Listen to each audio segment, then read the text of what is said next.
시청자 여러분 안녕하십니까. 하루의 뉴스를 정리해드리는 YTN 뉴스나이트입니다.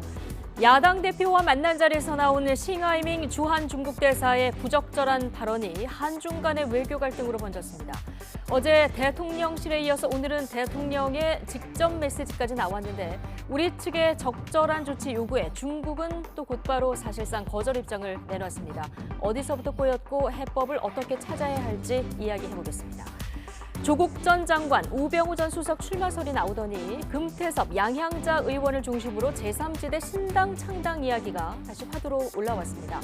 자, 보수, 진보, 양 진영에서 모두 분당 이야기까지 나오는 상황에서 제3지대 공간은 어디까지 허용될까요? 잠시 뒤 나이트 포커스에서 전직 의원 두 분과 관련 내용도 분석해 보겠습니다. 화요일 뉴스나이트 오늘의 헤드라인부터 정리해드립니다.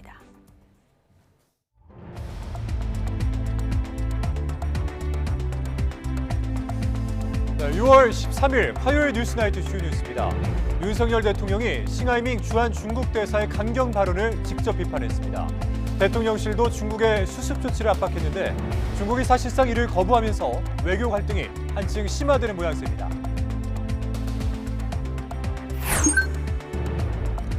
서울대 교원징계위원회가 조국 전 법무부 장관의 파면을 의결했습니다. 조 전 장관 측은 유감을 표하고 즉각 불복 절차를 밟겠다고 밝혔습니다. 윤석열 대통령이 보조금 관리가 미흡해 혈세가 새나갔다며 전임 정부를 저격했습니다. 정부는 외부 검증을 받는 보조금 사업 기준을 강화하기로 했습니다. 감사원이 태양광 등 신재생에너지 사업 비리를 적발했습니다. 산업부 공무원은 업체와 짬짬이한 뒤 업체 대표로 취임하고 시장은 공무원이 운영하는 업체에 특혜를 줬습니다. 급전이 필요한 서민들을 상대로 한 불법 대부업 조직이 붙잡혔습니다. 자, 이자가 무려 연 5,000%가 넘었는데 피해자들이 극심한 고통에 시달리는 동안 조직원들은 통장에 1,000억 원을 쌓아놓고 호화로운 생활을 누렸습니다. 경찰이 관객 수를 조작해서 일부 영화의 흥행 순위를 띄운 혐의로 대형 복합 상영관과 배급사들을 압수수색했습니다. 업계 전반으로 수사가 확대될 가능성도 있습니다. 한국 정부를 노골적으로 비난한 싱하이밍 주한 중국 대사의 발언에 대해서 오늘 윤석열 대통령이 직접 나서 비판한 것으로 전해졌습니다. 우리 국민이 불쾌감을 느낀다는 건데 이번 사태에 어떤 영향을 미칠지 주목됩니다. 박소정 기자의 보도입니다. 윤석열 대통령 주재로 열린 국무회의. 비공개 회의에서 윤 대통령은 싱하이밍 주한 중국 대사의 발언이 부적절하다고 지적한 것으로 전해졌습니다. 한중 관계는 상호 존중과 우호 증진, 공동 이익 추구라는 대원칙 아래 해왔는데 싱 대사의 부적절한 발언으로 우리 국민이 불쾌해야 한다면서 상호 존중, 우호 증진 의지가 있는지 반문했다고 고위 관계자가 전했습니다. 다른 고위 관계자는 중국 측이 싱 대사의 발언 문제를 숙고한 뒤 적절한 조치를 해줄 것을 기다리고 있다고 언급했습니다. 또 한국 정책이 편향적이고 특정 국가를 배제하는 것처럼 사실을 곡해했으며 한중 무역 관계를 설명하는 논리도 사실과 맞지 않는다고 설명했습니다. 그러면서 한국에 와 있는 최고 외교관은 설린 우호 관계에 매진하고 문제점이 느껴져도 비공개로 풀어나가는 게 직분이라고 꼬집었습니다. 대통령실은 전날 브리핑에서 대사의 가교 역할이 적절하지 않다면 본국과 주재국의 국가적 이익을 해칠 수 있다고 밝혔는데 비판 수위가 한층 높아진 겁니다. 윤 대통령은 이와 함께 일부 정치권 인사들이 주한 중국 대사와 만나 무분별하게 의견을 듣는 문제도 짚은 것으로 알려졌습니다. 싱 대사와 만찬 회동에서 공개 발언 기회를 준 이재명 더불어민주당 대표를 겨냥한 것으로 보입니다. 중국의 반발 속에 외교부 장관, 총리에 이어 대통령까지 싱 대사를 비판하고 나서면서 이번 발언 논란이 어떻게 확산할지 관심이 쏠리고 있습니다. YTN 박소정입니다. 네, 이렇게 대통령실이 싱하이밍 대사에 대한 적절한 조치를 요구했지만 중국은 요란 떨 일이 아니라고 일축했습니다. 싱 대사의 호화 숙박 접대 의혹에 대해서는 인신공격성 보도로 규정하면서 유감을 표시했습니다. 베이징 강정규 특파원입니다. 싱하이밍 대사에 대한 적절한 조치를 기다린다는 대통령실 요구에 중국은 이런 대답을 내놨습니다. 辛海明大使同韩国各界人士广泛接触交流，是其职责所在，不应成为炒作的话题。 싱 대사의 처신에 문제가 없다는 말을 반복하며 사실상 일축한 겁니다. 싱 대사를 직접 비난한 윤석열 대통령의 비공개 국무회의 발언에 대한 대답이기도 합니다. 코화 숙박 접대 의혹에 대해선 일부 한국 매체의 인신공격성 보도로 규정했습니다. 韩国部分媒体针对辛海明大使个人进行与事实不符，甚至人身攻击式的报道，对此感到遗憾。 중국 공산당의 입장을 대변하는 관영 매체 논조는 한층 더 날카로웠습니다. 도대체 싱 대사가 무슨 지나친 말과 행동을 했길래 뚫린 말벌집처럼 아우성이냐고 비꼬았습니다. 이어 한국 외교부와 보수 언론이 격떨어지는 언사로 무례한 분노를 쏟아냈다고 주장했습니다. 또 윤석열 정부가 도박꾼처럼 배팅하고 있다며 미국, 일본엔 비굴하고 중국엔 거만하다고 콕 집어 비난했습니다. 중국은 윤석열 정부와 각을 세우면서 일본과는 외교부 국장급 협의를 재개했습니다. 또 오는 18일 토니 블링컨 미 국무장관의 방중설도 끊임없이 흘러나오고 있습니다. 베이징에서 YTN 강정규입니다. 서울대학교가 조국 전 법무부 장관의 교수직 파면을 의결했습니다. 조 전 장관이 자녀비리 의혹과 관련해서 1심에서 실형을 선고받자 교수직을 박탈하는 가장 높은 수준의 징계를 내린 겁니다. 조 전 장관 측은 성급하고 과도한 조치라면서 불복 절차를 밟겠다고 밝혔습니다. 김다연 기자입니다. 지난 2019년 12월 조국 전 법무부 장관이 재판에 넘겨진 지 3년 5개월 만에 서울대 교원징계위원회의 결정이 나왔습니다. 징계위원회는 2001년부터 교수로 재직해온 조 전 장관에 대해 파면을 의결했습니다.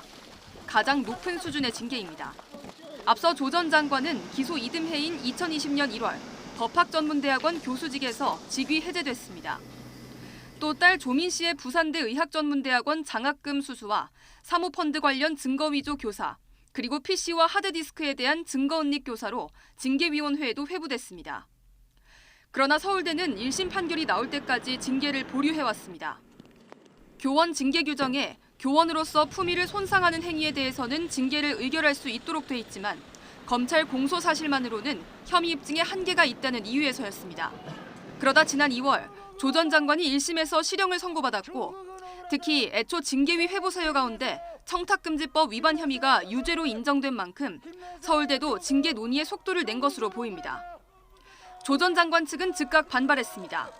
서울대가 징계 회부 사유 2가지엔 무죄가 선고된 걸 고려하지 않으면서 성급하고 과도한 조치를 내렸다고 주장했습니다. 조 전 장관의 변호인단은 조민 씨에게 장학금을 줬다가 1심에서 유죄 판결을 받았지만 징계위 처분은 보류된 부산대 노환중 교수의 예를 들기도 했습니다. 이어 서울대 역시 헌법이 보장한 무죄 추정의 원칙을 존중해야 한다며 파면 결정에 불복해 교원 소청심사위원회에 소청심사를 청구하겠다고 덧붙였습니다. 자녀 입시 비리와 관련한 1심 판결에 불복해 항소한 조 전 장관. 교수직을 놓고도 명예를 회복하겠다며 긴 싸움을 예고하고 있어 징계 결과를 둘러싼 진통은 한동안 이어질 것으로 보입니다. YTN 김다현입니다. 민주노총 건설노조의 1박 2일 집회 수사와 관련한 출석 일자를 둘러싸고 경찰과 노조의 신경전이 고조되고 있습니다. 경찰은 내일까지 노조 간부들이 조사에 응하지 않으면 체포에 나서겠다며 최후 통첩을 보냈습니다. 건설노조는 경찰의 건폭몰이 수사로 설문조사 대상자 2명 중 1명이 극심한 심적 고통을 받고 있다며 노조 탄압을 중단하라고 촉구했습니다. 권준수 기자입니다. 지난주 경찰은 장옥기 위원장 등 민주노총 건설노조 간부 2명에게 다시 출석해 조사를 받으라고 요구했습니다. 그동안 3번이나 날짜가 미뤄져 더 미룰 수가 없다는 겁니다. 경찰은 4차 출석 요구에 응하지 않으면 법과 원칙에 따라 체포영장 절차를 밟겠다며 이미 최후 통첩을 보낸 상태입니다. 여기에 최근 건설노조 사무실을 집시법 위반 혐의로 압수수색하며 강도 높은 수사를 이어가고 있습니다. 출석 예정일을 하루 앞둔 건설노조는 경찰의 이른바 건폭몰이가 정권의 노조 탄압이라며 강력 반발하고 있습니다.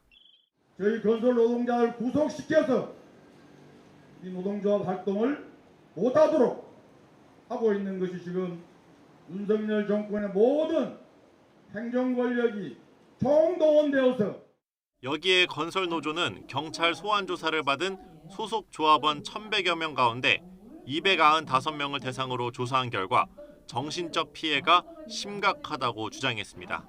경찰의 과도한 건폭몰이 수사로 응답자 조합원 10명 중 3명은 극단적 선택을 생각해본 경험이 있고 또 2명 중 1명꼴로 우울감과 대인 기피를 보이고 있다고 호소했습니다. 이게 그 노동조합 활동을 하면은 이게 조사를 받고 탄압을 받아야 되는 건가 정말 답답하고 잠도 잘 수 없었고 그 자다가도 깨고 심경이 어떠냐고 많이 물어봅니다. 아마 걱정이 되어서일 것이라 생각합니다.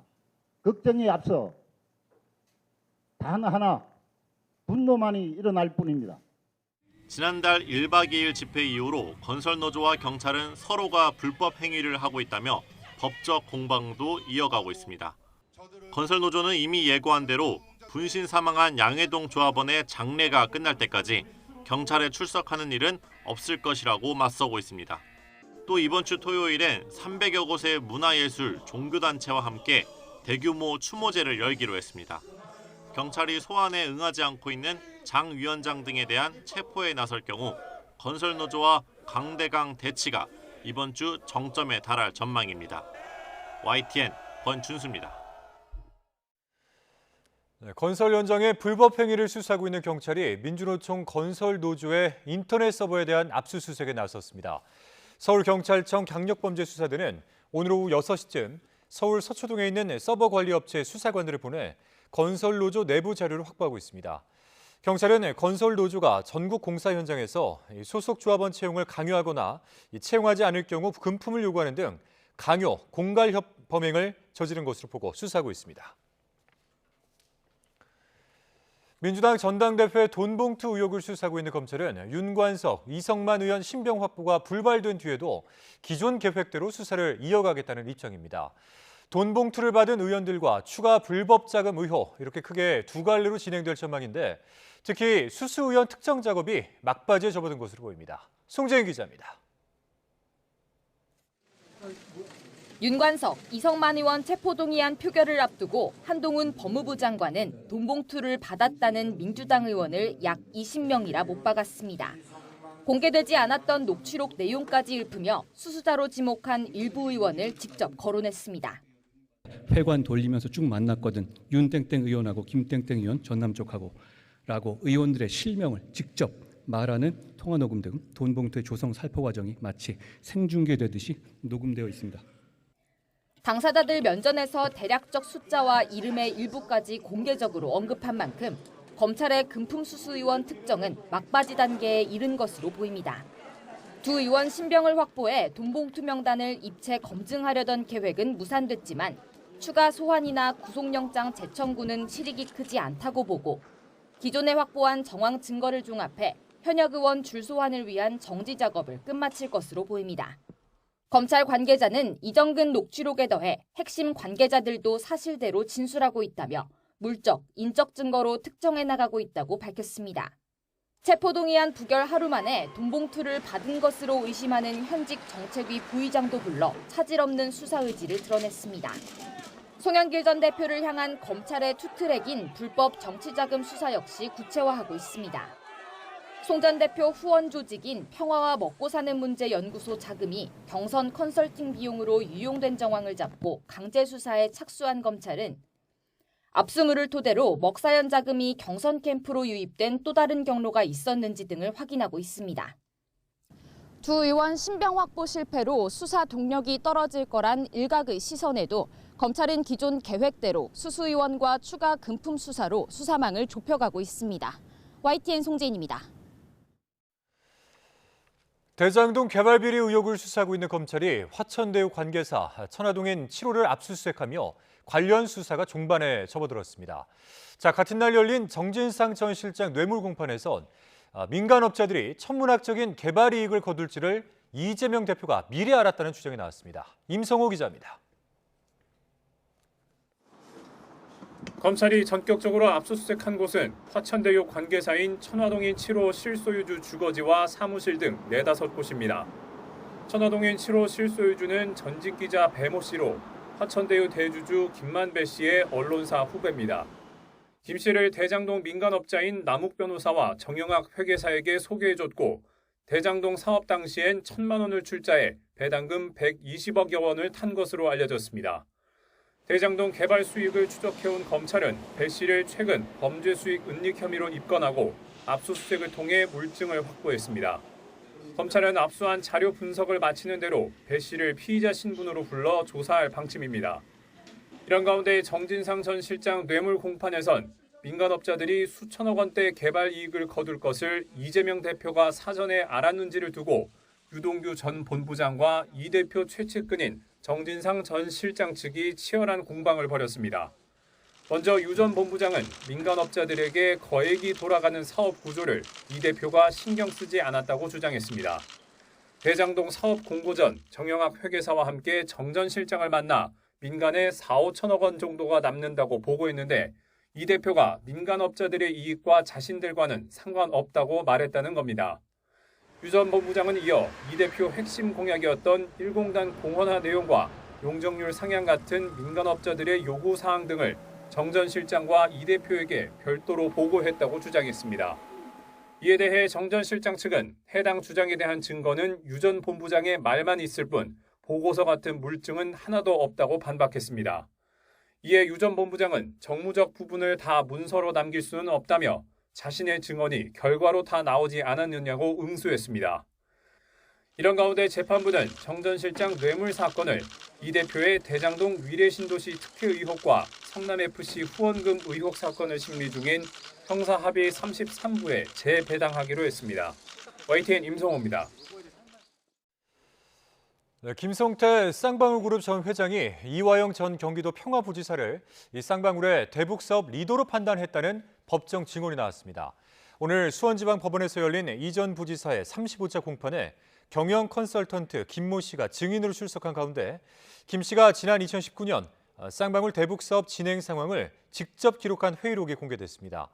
회의록을 보면 김성태 전 회장은 북한에 대한 인도적 지원을 본격화한다고 밝히면서 경기도 부지사는 그룹의 리더라고 봐도 되고 경기도가 대북 사업을 보증하고 전폭적으로 지원하고 있다고 말했습니다.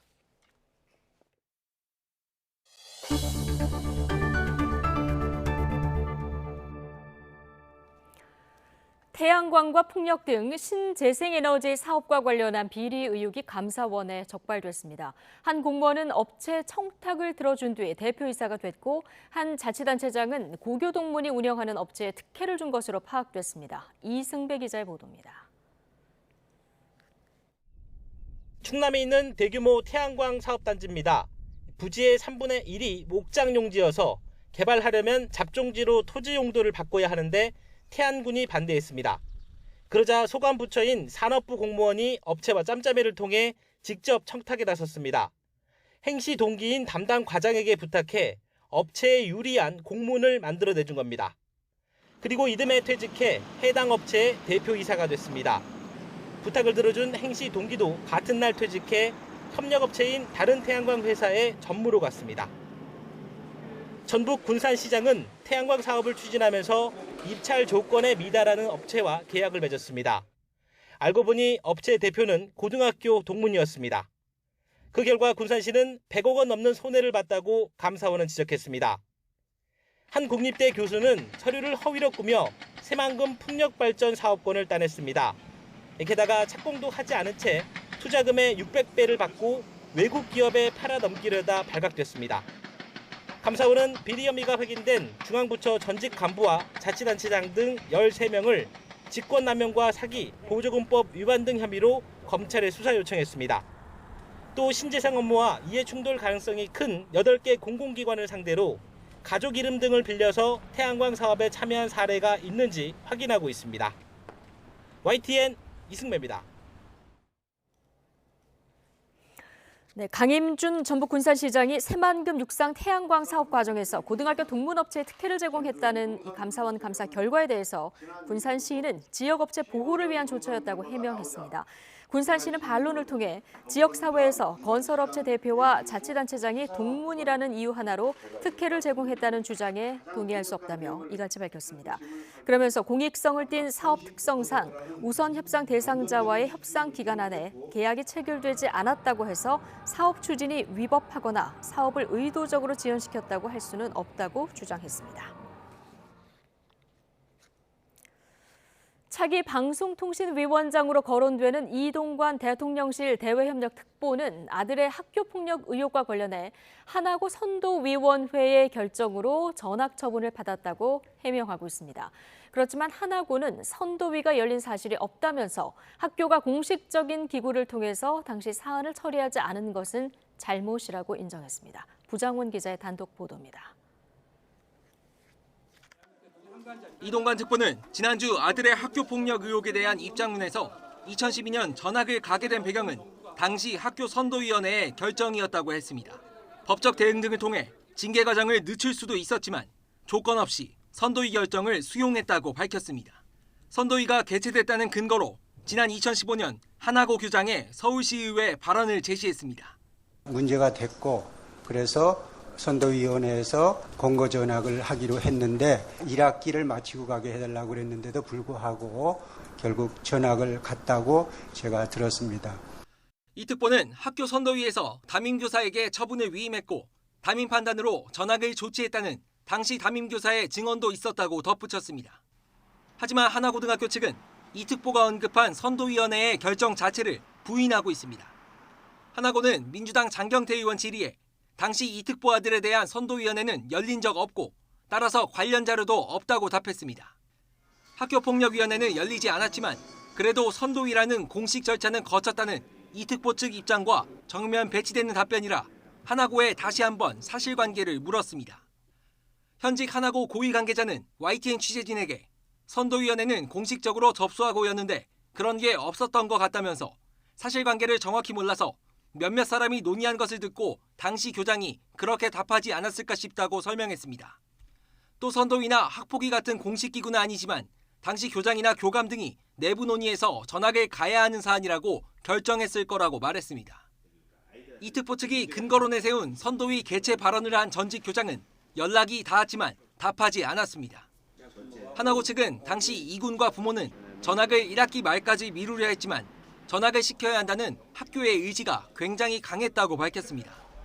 피해 학생들이 상담을 요청해온 2012년 3월부터 이 특보의 아들이 전학 조치된 5월까지 2달 동안 선도위든 학폭이든 학교 차원의 공식 조사 절차는 이뤄지지 않았습니다.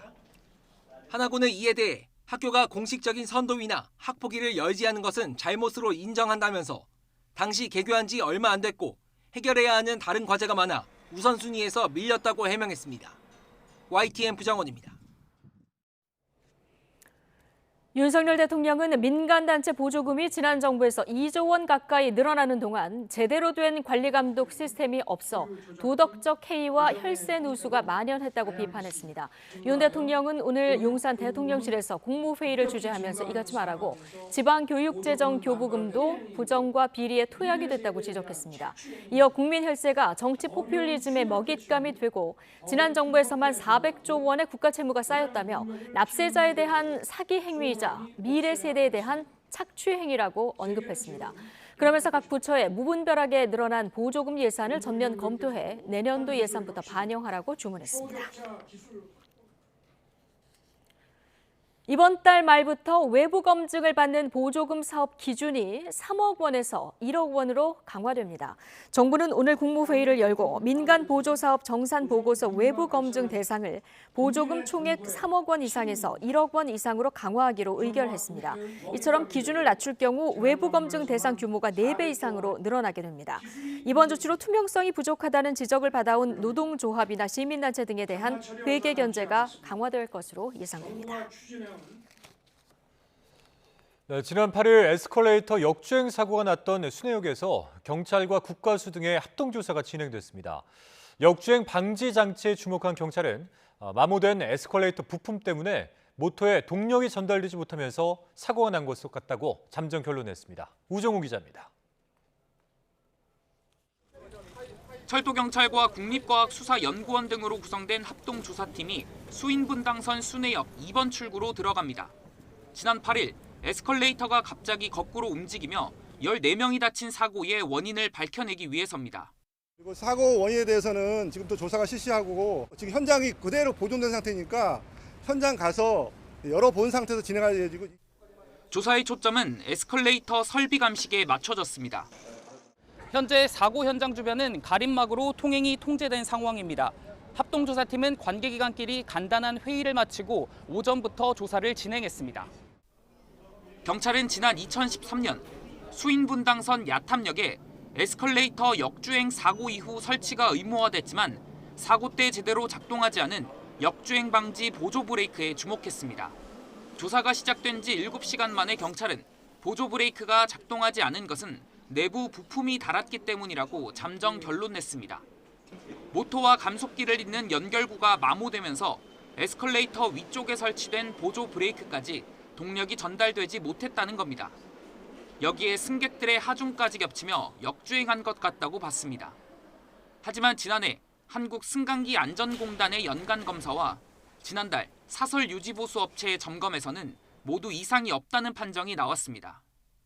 경찰은 연결구가 마모된 원인뿐만 아니라 보조 브레이크가 작동하지 않은 원인에 대해서는 추후 정밀 분석에 나설 것이라고 밝혔습니다. 경찰의 정밀 분석 결과는 최대 2개월, 책임자 입건까지 길게는 1년 정도 걸릴 전망입니다. 코레일은 사고 당일 순회역에 있는 다른 에스컬레이터 6대를 점검한 결과 역주행 방지 장치 등엔 문제가 없는 것으로 나타났다고 밝혔습니다. 다만 시민들의 불안감을 해소하기 위해 내년까지 순회역 전체 에스컬레이터를 조기 교체하고 비슷한 시기 설치된 다른 역사의 에스컬레이터도 특별 점검하기로 했습니다. YTN 우종훈입니다. 네, 다음 뉴스입니다. 이자율이 50%도 아니고 500%도 아닙니다. 무려 연 5,000%입니다. 여러분들 상상해 가십니까? 법정 최고 금리 연 20%를 넘어 살인적인 이자를 받아 챙겼던 불법 사금융 범죄 조직이 검거됐습니다. 갓 태어난 아기 사진으로 부모를 협박하고 돈을 뜯어냈습니다. 홍상욱 기자입니다. 경찰이 모텔을 급습합니다. 문신한 남성들을 체포합니다. 강원도경찰청 강력범죄수사대 입니다. 이른바 강실장 조직으로 불리는 불법 사금융 범죄 조직원들. 이들은 급전이 필요한 서민들에게 소액 대출을 해주고 무려 5,000%가 넘는 이자를 받아 챙겼습니다. 확인된 피해자만 130여 명. 대부분 50만 원 미만의 소액을 빌렸는데 일주일 뒤 2배 가까운 돈을 갚아야 했고 상환하지 못하면 시간 단위로 다시 수십만 원 연체료가 붙었습니다. 연체료만 110만 원이라고요? 네. 안 돼요. 이건 너무하잖아요, 또. 이거 낼 거 아니야. 네가 쳐 늦은 거니까. 네가 알아서 해야지 그거는. 40만 원을 빌린 피해자는 1년여간 원금과 이자를 돌려막으며 6억 9천만 원을 갚아야 했습니다. 경찰이 30개가 넘는 범죄 조직 대포 통장에서 확인한 돈은 약 1,000억 원. 막대한 범죄 수익금으로 월세 1,800만 원 아파트에 살고 고급 스포츠카를 타며 호화로운 생활을 누렸습니다. 피해자들은 대학생부터 취업준비생, 자영업자, 주부 등으로 신용등급이 좋지 않아 합법적인 대출이 어려운 사람들이었습니다. 이 범죄 조직은 피해자들의 사진이 담긴 수배 전단까지 만들었습니다. 가족과 친구, 지인의 이름과 연락처, 직장까지 기록해놓고 돈을 제때 갚지 못하면 협박을 일삼았습니다. 부모에게는 아기 사진을 보내며 살해 위협하고 가족과 지인들에게 하루 수십 통 전화에 욕설을 내뱉으며 일상생활을 할 수 없게 만들었습니다. 뭔가요? 그럼 네 딸내미한테 얘기해. 돈 가져오라고. 피해자들은 극단적인 선택을 시도하거나 이혼, 가정 파탄에 이르는 등 극심한 고통에 시달렸습니다. 또 이들 조직원에게 대포폰이나 대포통장 명의를 빌려줘 범죄자로 전락한 경우도 있습니다.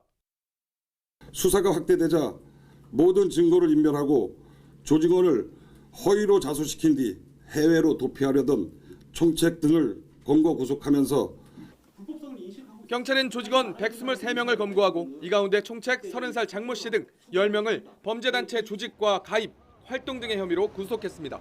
YTN 홍석입니다.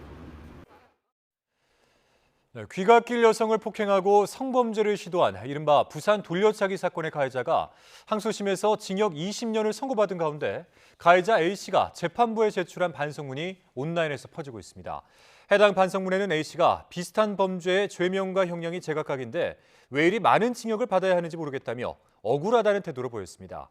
A씨는 또한 성폭력 혐의는 검찰이 끼워 맞추기로 적용했다며 1심에서 받은 징역 12년형이 너무하다고 주장했습니다.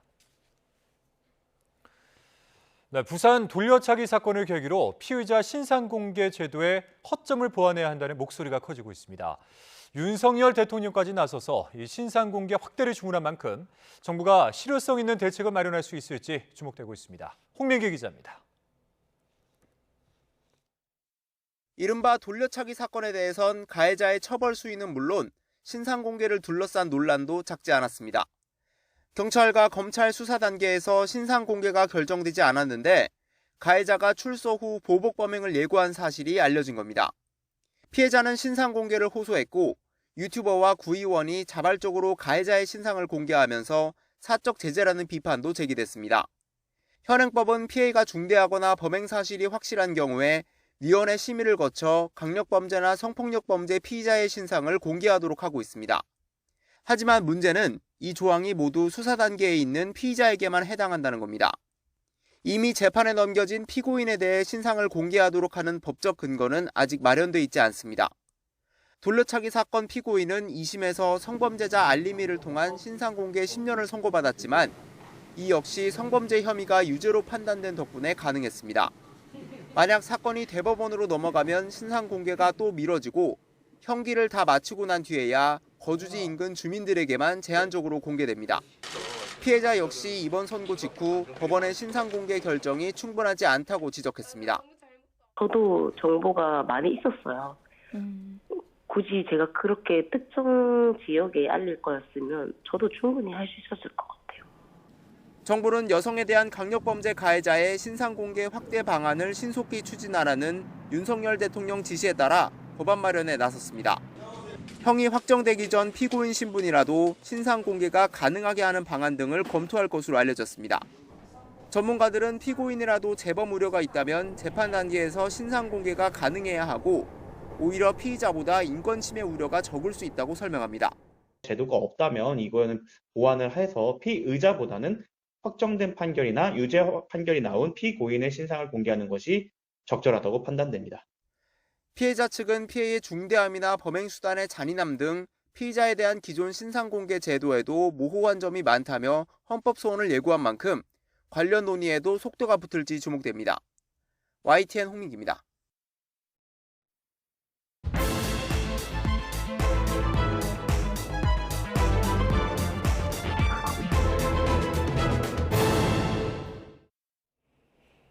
정치권 관심 뉴스들 진단해보는 나이트 포커스. 오늘은 민현주, 정봉주 전직 의원 두 분 모셨습니다. 어서 오십시오. 네, 안녕하세요. 네, 안녕하십니까. 자, 중국 패배에 배팅하면 후회할 것이다. 이재명 대표와의 만찬 자리에서 나온 싱하이밍 주한 중국 대사의 부적절한 발언 이후 한중 양국의 갈등이 커지고 있습니다. 대통령실에서도 이례적으로 불쾌감을 내비쳤는데요. 오늘의 첫 번째 주제 영상으로 먼저 보고 오시겠습니다.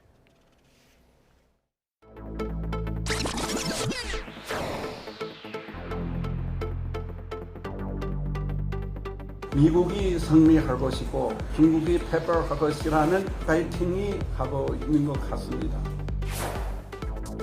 이는 명백한 내정 간섭일 뿐더러 야당이 팔을 걷어붙이고 덮겠다는데 주중 대사의 행동은 매우 부적절했다.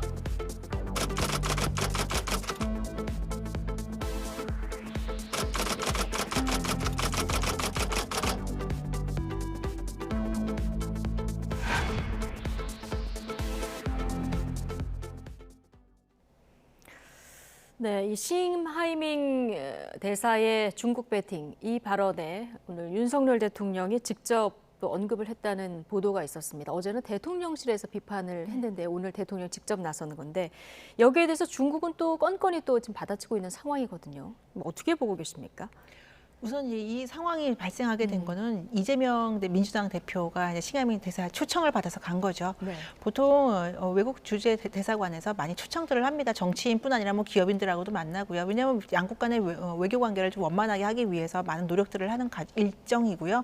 그럼 여야 가리지 않고 다 가는데요. 문제는 이재명 대표가 간 게 문제가 아니라 그 가면서 이재명 대표가 거기에 중국 대사가 싱하이밍 대사가 우리나라를 대한민국의 국민과 대한민국에 대해서 마음껏 비판할 수 있는 그 자리를 깔아주는 게 그 역할을 했다는데 저는 비판에 초점이 있다고 봅니다. 예.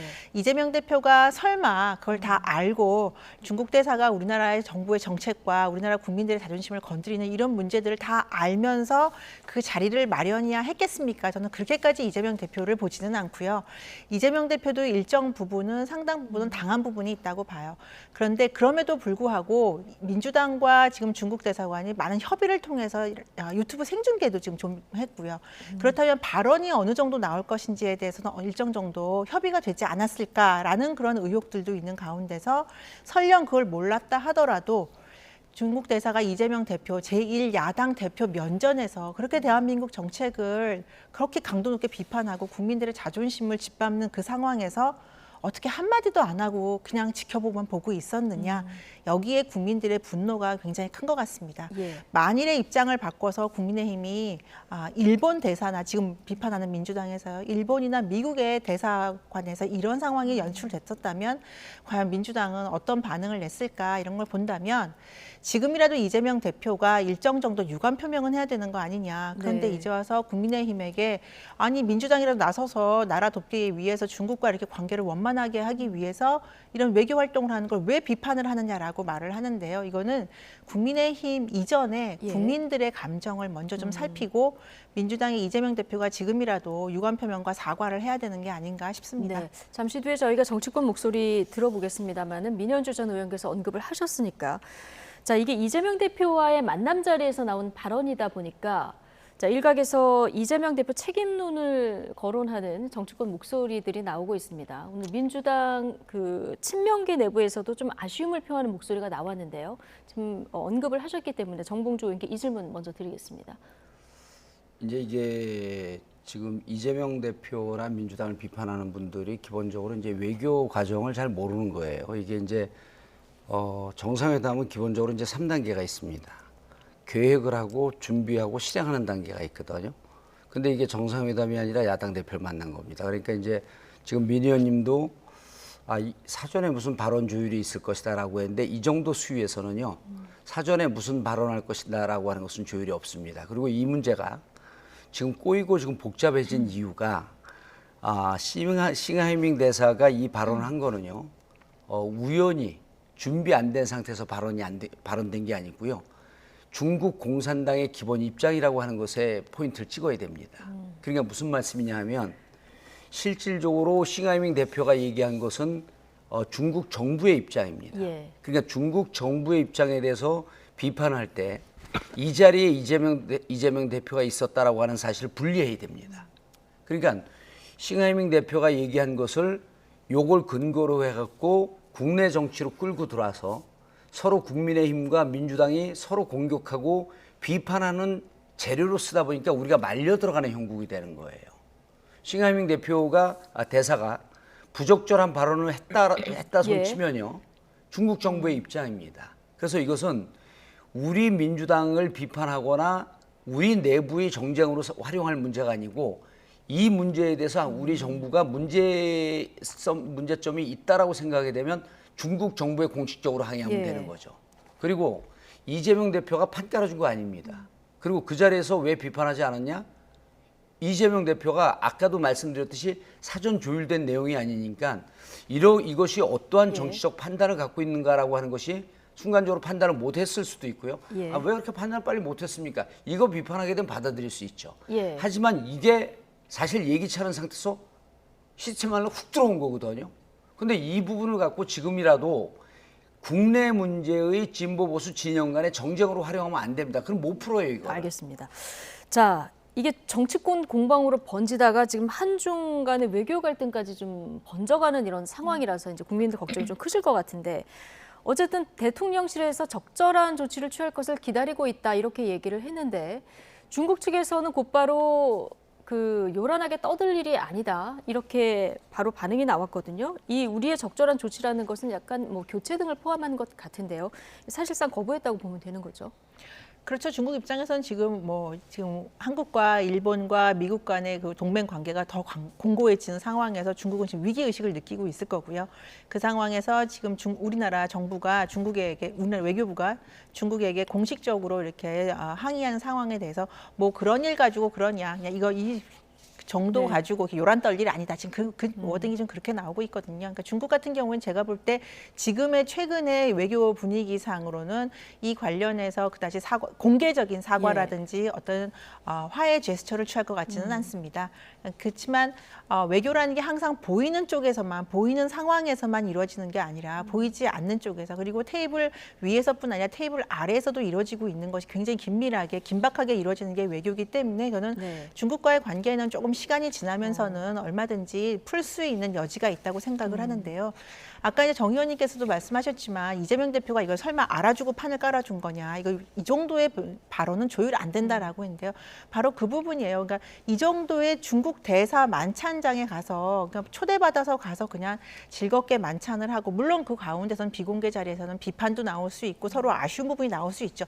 이 정도로 마무리했으면 되는 걸 민주당에서 사실 이거 유튜브로 생중계를 한 거거든요. 이래서 좀 문제가 더 불거졌고요. 생중계한 게 발단이었다 이렇게 보시는 거예요? 네. 그러면서 이재명 대표는 아까 말씀하셨지만 순간 판단력을 잃었을 거, 판단을 못했을 수도 있다. 그러니까 이런 상황 자체를 슬기롭게 극복하지 못한 거, 그리고 기본적으로 지금과 중국과 우리나라의 관계를 고려했을 때 이걸 유튜브로 생중계까지 하겠다고 하는 민주당의 그 전략 자체는 아예 혹시라도 민주당의 입보다는 중국의 입을 빌어서 국민의힘과 정부 정책을 비판하고자 하는 의도가 있지는 않았는가, 이런 점에 대해서 비판하는 거고요. 그래서 중국과의 관계는 당장은 좀 어렵지만 저는 결국에는 또 다시 풀릴 수 있는 부분이지만, 민주당이 이런 식으로 외국의 세력을 빌려서 정부의 정책을 비판하려는 이런 시도들은 이제는 하면 안 되지 않나라는 생각이 듭니다.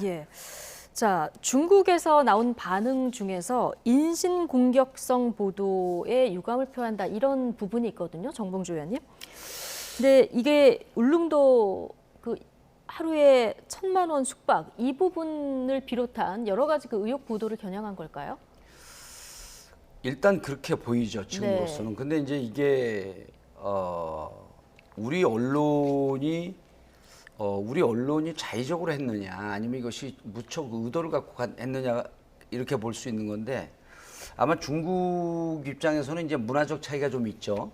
중국 같은 경우는 언론이 다 통제가 되고 있기 때문에 우리 언론이 보도를 했다 손치더라도 자국의 언론이, 그건 중국 정부의 우산 속에서 보도되는 것이기 때문에 정부의 의도라고 비판을 한 것 같아요. 근데 이제 이거는 싱하이밍 대사에 대해서 비판적 기사 충분히 우리 언론이 낼 수 있는 거거든요. 근데 이제 저는 자꾸만 이런 지연 말단적이거나 자극적인 문제로 갈 것이 아니고 이 상황이 왜 왔느냐라고 하는 부분에 대해서 좀 깊이 들어가야 된다고 보는 거예요. 그러니까 이재명 대표께서 도대체 이 초대에 왜 응했을까? 그러니까 계속 민주당에서 지금 비판하고 있는 것은 편향된 외교입니다.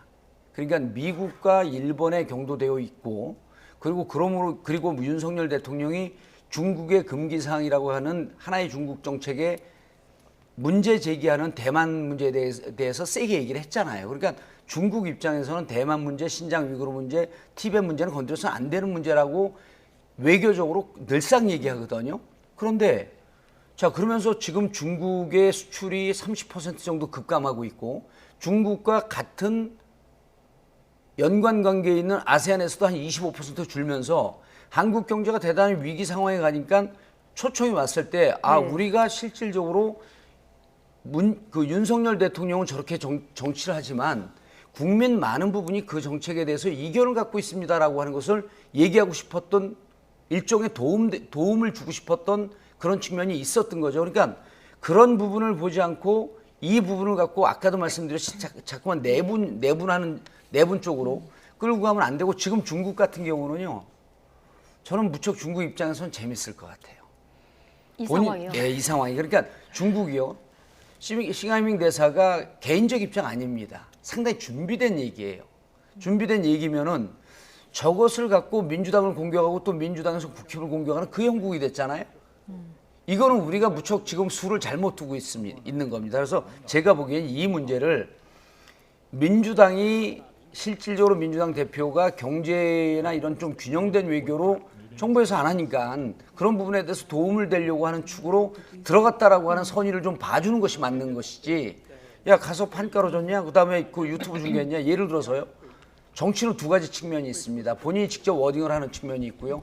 여론을 조성하는 측면이 있죠. 그래서 그런 부분에 있어서 민주당이 한 것을 지적하기보다도 지금 이 대목에서는 중국의 입장을 지적을 하면서 오히려 우리 정부에서 중국의 문제 제기를 하는 것이 맞다. 이것은 국내 갈등으로 상황을 몰아갈 일이 아니다 이렇게 볼 수 있습니다. 칭하이밍의 준비된 발언은 곧 중국의 입장이고 네. 그러다 보니까 이게 우리가 좀 감정적으로 대응하기보다는 이 상황이 왜 왔는지를 좀 그렇죠. 들여다봐야 된다는 지적이신데요.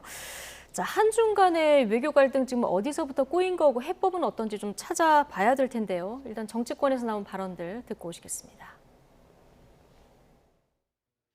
부적절한 발언 아니겠습니까? 또 신 대사가 과거에도 뭐 굉장히 그 과격한 발언들도 많이 했지 않습니까? 그런 점들을 좀 고려했으면은 또 이재명 대표도 거기에 대해서 좀 더 그 자리에서 그런 문제점도 좀 지적했어야 되지 않나 하는 좀 아쉬움도 좀 있습니다. 다만 그 사안을 대하는 지금 여당의 태도도 상당히 문제 있다고 생각합니다. 지금 한중 관계가 굉장히 나쁜 상황 아니겠습니까? 외교부는 싱하이밍 대사의 공식 사과를 요구하여 이에 응하지 않거나 이런 무례가 반복된다면 외교적 기피 인물로 지정하여 추방하는 조치를 취할 것을 적극 검토해야 합니다. 그래야만 우리 국민의 자존심을 바로 세우고 상호 존중의 올바른 한중 관계를 시작하게 될 것입니다.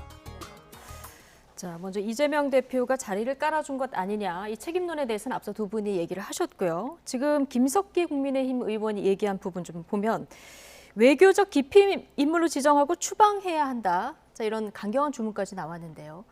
지금 중국 방발이 굉장히 거센 상황에서의 이런 해법, 자, 뭐 현실적으로 이거 좋은 해법이라고 보십니까?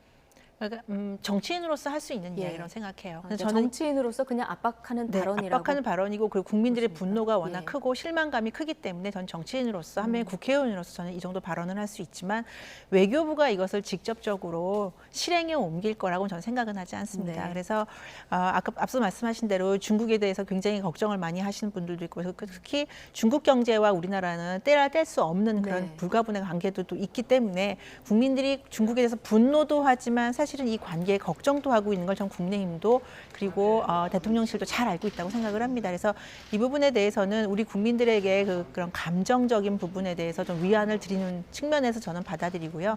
다만 외교부가 과연 그래서 싱하이밍 대사에 대해서는 적극적인 비판이라든지 어떤 조치를 취하는 요구는 지속적으로 할 수 있지만 지금 이것처럼 뭐 추방을 한다든지 이런 단계까지 가는 것은 결코 우리나라와 중국과의 관계뿐 아니라 우리나라를 위해서도 그렇게 바람직한 해법은 아니라고 생각합니다. 예. 자, 뭐 중국 관영 매체들 비판 수위는 뭐 중국 정부 비판보다 굉장히 세고 관영 매체 비판 정도는 민주당에서도 굉장히 좀 이것을 좀 심각하게 볼 것도 같은데요. 어쨌든 한중 관계가 더 악화되면 우리 경제도 어려워지고 자, 이런 문제가 있기 때문에 이 리스크를 어떻게 관리하는 게 가장 좋은 방법이라고 보시는지. 예를 들어 이제 중국 같은 경우는 그 스텝이 빠릅니다. 환구시보가 관영 매체고 이제 대외 관계에 대해서 목소리를 많이 내는 거거든요. 근데 환구시보도 공식적인 입장을 내지 않습니다. 환구시보에서 외부 전문가의 기고 그린 듯 하면서 그 입장을 세게 냅니다. 그리고 그 다음에 이제 중국 그 공식 매체가 그걸 쫓아가는 형국이거든요. 그러면서 환구시보가 발언을 하게 되면 중국 이제 그 CCTV나 이런 데서 또 인용을 합니다. 그러니까 서로 주거니 받거니 하면서 약속대로를 하면서 발언 수위를 조금씩 올려가는 거거든요. 아까 김석기 의원은 뭐 정치인의 레토릭이라고 한다고 하면 이해를 하지만 이분이 제가 외교적 그 식견이 없는 것 같아요. 이거 외교적 기프 인물로 추방하지 못합니다. 그리고 외교부 이렇게 못합니다. 이렇게 되면요 거의 단교에 가까운 조치거든요. 이렇게 강경한 조치 못하고 또 하나는 국내적인 문제를 보게 되면 MZ 세대에 있어서 그러니까 비호감 1위가 중국입니다. 예. 그리고 중국에서도 그 한국에 대한 비호감이 약 한 40% 가까이 되고요. 호감도가 12% 정도 됩니다. 양국의 감정이 극도로 지금 안 좋아진 상태거든요. 그럼 양국의 감정이 극도로 안 좋아지게 되면 상대적으로 우리가 많이 불리하죠. 예. 우리가 많이 불리한데 그렇다고 해갖고 저는 굴종적인 외교로 갈 필요는 없다고 봅니다. 문제는요.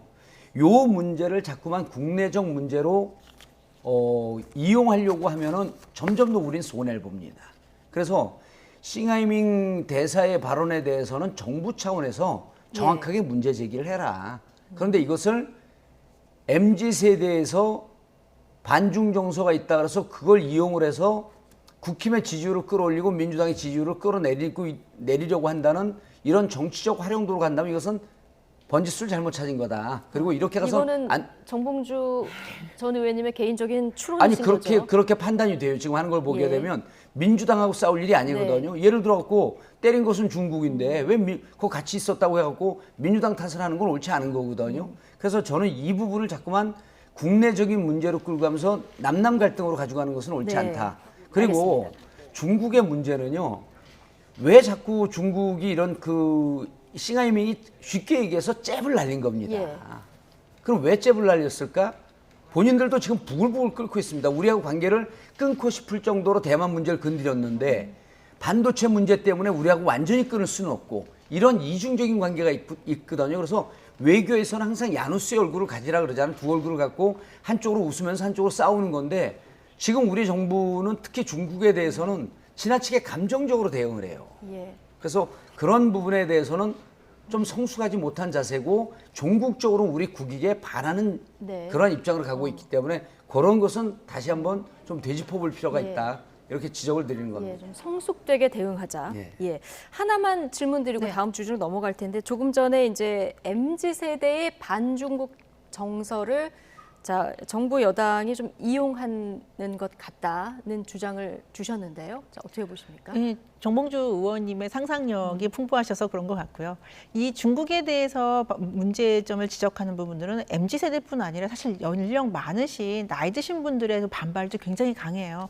그러니까 뭐 역사적으로 따져보면 좀 잘 아시겠지만 뭐 일본하고 우리나라의 그런 관계뿐 아니라 사실 역사적으로는 중국에게 우리가 더 많은 고통을 당했던 시절들이 있지 않습니까? 그것들에 대해서 나이 드신 많은 분들은 굉장히 분노를 하시는 분들도 있고 그리고 지금 이 중국과의 관계에 대해서도 왜 민주당이 가서 중국에게 이렇게까지 굴종적이냐라고 직접 언급하시는 분들은 세대를 초월해서 지금 전반적으로 여론이 좀 형성이 되어 있습니다.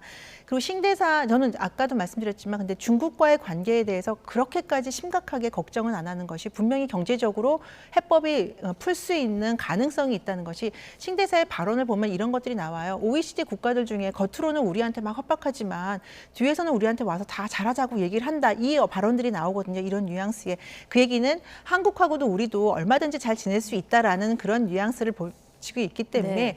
민주당이 굳이 저기까지 가서 그것도 제1야당 대표가 가서 저렇게까지 중국 대사의 입을 빌어서 한국 정부를 비판할 필요는 없었다라는 거죠. 그러니까 가만히 두거나 아니면 비공식 만찬 통해서 신 대사가 얘기한 발언을 이렇게 카더라라고 전언을 해도 충분하거든요. 비판점들은.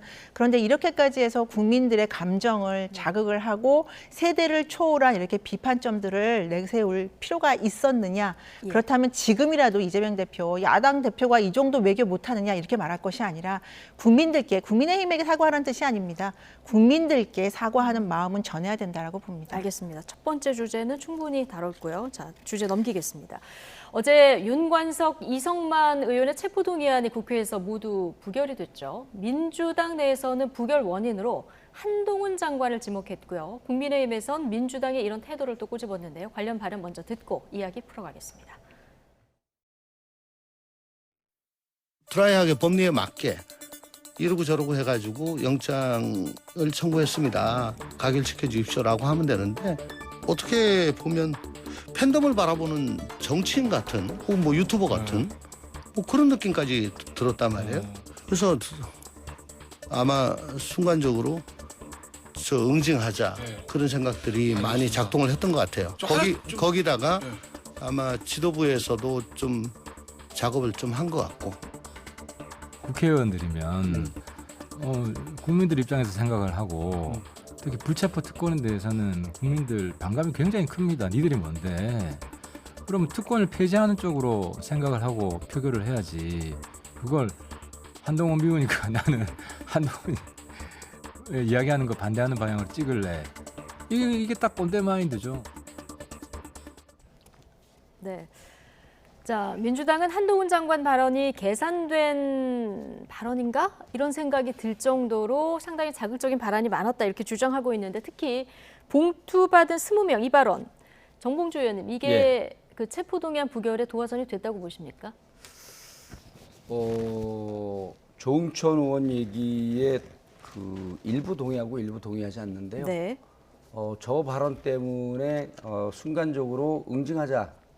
뭐 국회의원들이 뭐 동네 그 뭐 반상회 모임 나온 분들 아니잖아요. 네. 그래서 이 부분이 이런 거죠. 오히려 어제 한동훈 법무부 장관의 발언은 국무위원으로서 무척 부적절했습니다. 오히려 저는 이 발언을 바라보고 있으면서 이것을 발언 중지시킬 수 있거든요. 누가 할 수 있냐면 국회의장이 할 수 있습니다. 이거 입법부를 예를 들었고 어제 발언은 이겁니다. 지금 300명 국회의원들, 국민을 대표한 300명 입법부 그 국회의원들이 있는 것이 아니라 일부는 피의자, 일부는 용의자, 일부는 피고인, 이 사람들을 상대로 하는 것 같은 거예요. 그러니까 국힘의원들도요, 상당히 많은 국힘의원들도 저런 발언은 안 되는데 라고 하는 것에 대한 일정 정도 공감이 있었답니다. 오늘요, 제가 적지 않은 이 국힘의원들하고 연락을 해봤더니 이런 얘기를 해요. 당론이 아니었으면 우리도 부결표를 던졌을 것이다. 이게 뭐냐면 정말 드라이하게 얘기해야 되거든요. 그 전에 많은 법무부 장관들이 체포 동의안에 대해 설명을 합니다. 그리고 20명 의원들이요, 돈봉투 받은 20명 의원들이요, 이분들이 본인 머릿속에서는 용의자, 혐의자일 수 있겠지만은 이분들에 대해서 어떠한 법적 조치도 지금 못 하고 있습니다. 안 하고 있습니다. 거기에 마치 20명이 유죄 확정을 받은 것처럼 이 발언하는 거 옳지 않고요. 요건 아주 부분적입니다. 근데 이게 한동훈 장관이 법무부 장관으로서 정말 인격적이고 법리적 소양이 안 됐다라고 하는 것을 만천하에 드러낸 것에 불과한 것이지, 실질적으로 이 두 명이 설사 저는 돈봉투 문제가 사실이라고 한다면 위법한 측면이 있겠죠. 그런데 우리 헌법에서 주장하고 있는 불체포 특권, 그 다음에 헌법에서 주장하고 있는 불구속 수사, 불구속 재판의 원칙을 깰 정도로 이분들이 구속할 필요가 있겠는가? 이 부분에 대해서 동의가 안 되는 거예요. 그러니까 이분들이 첫 번째가 증거인멸의 위험성 아닙니까? 두 번째가 도주의 위험성이, 세 번째가 주거의 불분명인데 주거 분명하죠. 그다음 이분들의 도주할 이유 없죠. 이성만 의원의 직접 만나봤습니다. 다 윤관석 의원도요. 이성만 의원의 표현에 따르면 공식적으로 한 표현입니다. 증거인멸의 이유를 검찰은 이렇게 설명을 하고 있습니다. 이미 조사를 받았기 때문에 우리가 조사를 하면서 우리가 갖고 있는 증거를 보여줬기 때문에 그 증거를 인멸할 위험성이 있다는, 이게 무슨 법입니까? 막걸리입니까? 그런데다가 이분이 증거 인멸을 하려면요, 명백하고 확실한 핵심 진술자들이 둘 다 구속이 되어 있어요. 이정구 씨 구속되어 있죠. 강내구 씨 구속되어 있죠.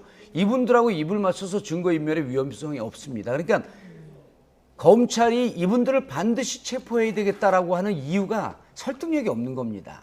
그래서 이름으로 인해서 이 부분에 대해서는 이분들이 17세기 이후로 국회가 헌정 중단을 해서는 안 된다라고 하는 이유 때문에 약 한 500년 동안 이어져 온 이 불체포 특권을 마치 특권이라고 얘기하는 것을 저 부분에 대해서 동의하면 입법부의 권능이 무너지겠다라고 하는 것 때문에 이게 부결이 된 거지. 그러면서 거기에 이제 한동훈 장관의 발언은 그냥 양념을 친 것에 불과한 겁니다. 이것 때문에 부결된 건 아니다. 그렇지 그렇지 않다. 국민의힘은 한동훈 장관이 부결을 누렸다. 이거 지나친 음모론이고 민주당이 이재명 대표의 가스라이팅에서 못 벗어난다. 이런 얘기까지 좀 나온 상황인데요. 조금 전에 그 범죄 연루자 20명 투표하는 것이 적절하지 않다. 이게 이제 한동훈 법무부 장관 어제 설명이지 않았습니까? 이 부분 국회의장이 발언 중지시켜야 할 정도의 발언이었다라고 얘기하셨는데 어떻게 보십니까? 한동훈 장관의 이제 발언에 항상 설명을 할 때요. 굉장히 디테일하고 어떻게 보면 민주당 의원들에게는 어떻게 보면 자극적일 수 있는 그런 용어들을 쓰는 거는 저도 인정을 합니다. 그래서 저는 이해가 안 되는 게요. 민주당 의원들이 그 부결된 다음에 첫 번째 고민정 의원도 나와서 얘기하고 몇몇 현역 의원들이 나와서 얘기하는 게 한동훈 장관 때문에 부결됐다는 거예요. 감정선을 건드렸다는 거예요. 그거 한두 번도 아닌데 매번 그렇게 당하냐. 저는 그 얘기를 해주고 싶었는데요. 글쎄요. 저는 이게 발언 중지까지 시켜야 될 사안은 아니라고 보고요. 다만 한동훈 장관의 핑계를 대면서 마치 말 안 듣는 청개구리 같은 민주당 의원들이 그렇게 변명을 대는 거는 더 이상 국민들에겐 설득력이 없다고 보고요. 이 부결이 된 거는 전 민주당은 이미 당론으로 정하고 온 것이 아닌가. 당론이 아니었다고는 하지만 지금 보면은 반대표가 155표, 145표 이렇게 나왔습니다. 그러니까 이미 민주당에서는 아니라고는 하지만 결국에는 의총이나 아니면 의원들끼리 암묵적으로 정했을 것이다. 당론을 정한 것이고요. 앞서 조응천 의원도 지도부에서 작업을 좀 한 것 같다 이 얘기를 했거든요. 실제 이런 분위기가 좀 민주당 내에서 있었어요. 예를 들어서 지난번에 이재명 대표 체포동의안 들어왔을 때 39표가 반대 내지 기권을 했죠. 그때 당시에 약 그 재선원들 9명 정도가 기권에 그 동의하는 듯한 사전 연락을 했던 증거가 있습니다.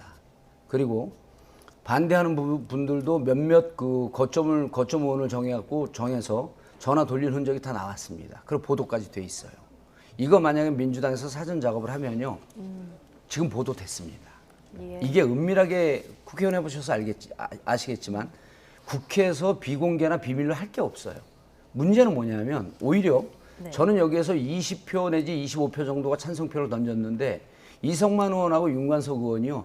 이성만 의원만 간단하게 예를 들면 100만 원, 300만 원, 1000만 원입니다. 이성만 의원도 그럼 왜 그렇게 뻔한 거를 설명을 못했습니까? 이렇게 얘기를 해요. 설명하기 전에 의총 한 번도 못했는데 제가 탈당을 했습니다.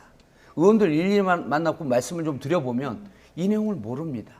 저는 오히려 민주당 의원들이 이 부분을 알려고 노력하지 않은 부분이 문제였던 거지. 이 부분 사전 짬짬이가 있었다? 그런 분위기는 없었다. 그런 건 없었죠. 있었으면 언론 보도가 됐습니다. 알겠습니다. 자, 마지막 주제로 저희가 빨리 넘어가야 돼서요. 오늘 뉴스가 좀 많습니다. 최근에 조국 전 장관 총선 출마설이 돌았었는데 오늘 서울대학교가 조 전 장관의 교수직 파면을 의결했습니다. 자, 이게 3년 5개월 만에 결정을 내렸는데 최고 수위 징계예요.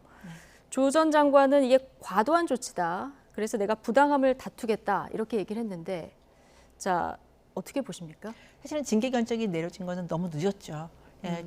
그 전에 왜 징계를 빨리 결정을 내리지 않느냐라면서 그동안에 있었던 뭐 조국 전 장관이 급여를 받는 문제 이런 것들에 대해서 많은 비판들이 있었고요. 서울대학교 측의 우유부단함에 대해서 굉장히 많은 비판 여론들이 있었습니다. 오히려 서울대학교가 너무 늦게 결정을 내린 것이 아니냐. 그 결정이 어떻게 됐든 이 징계 관련해서 결정을 너무 늦게 내렸다는 비판은 서울대 측도 전 피할 수는 없다고 보고요.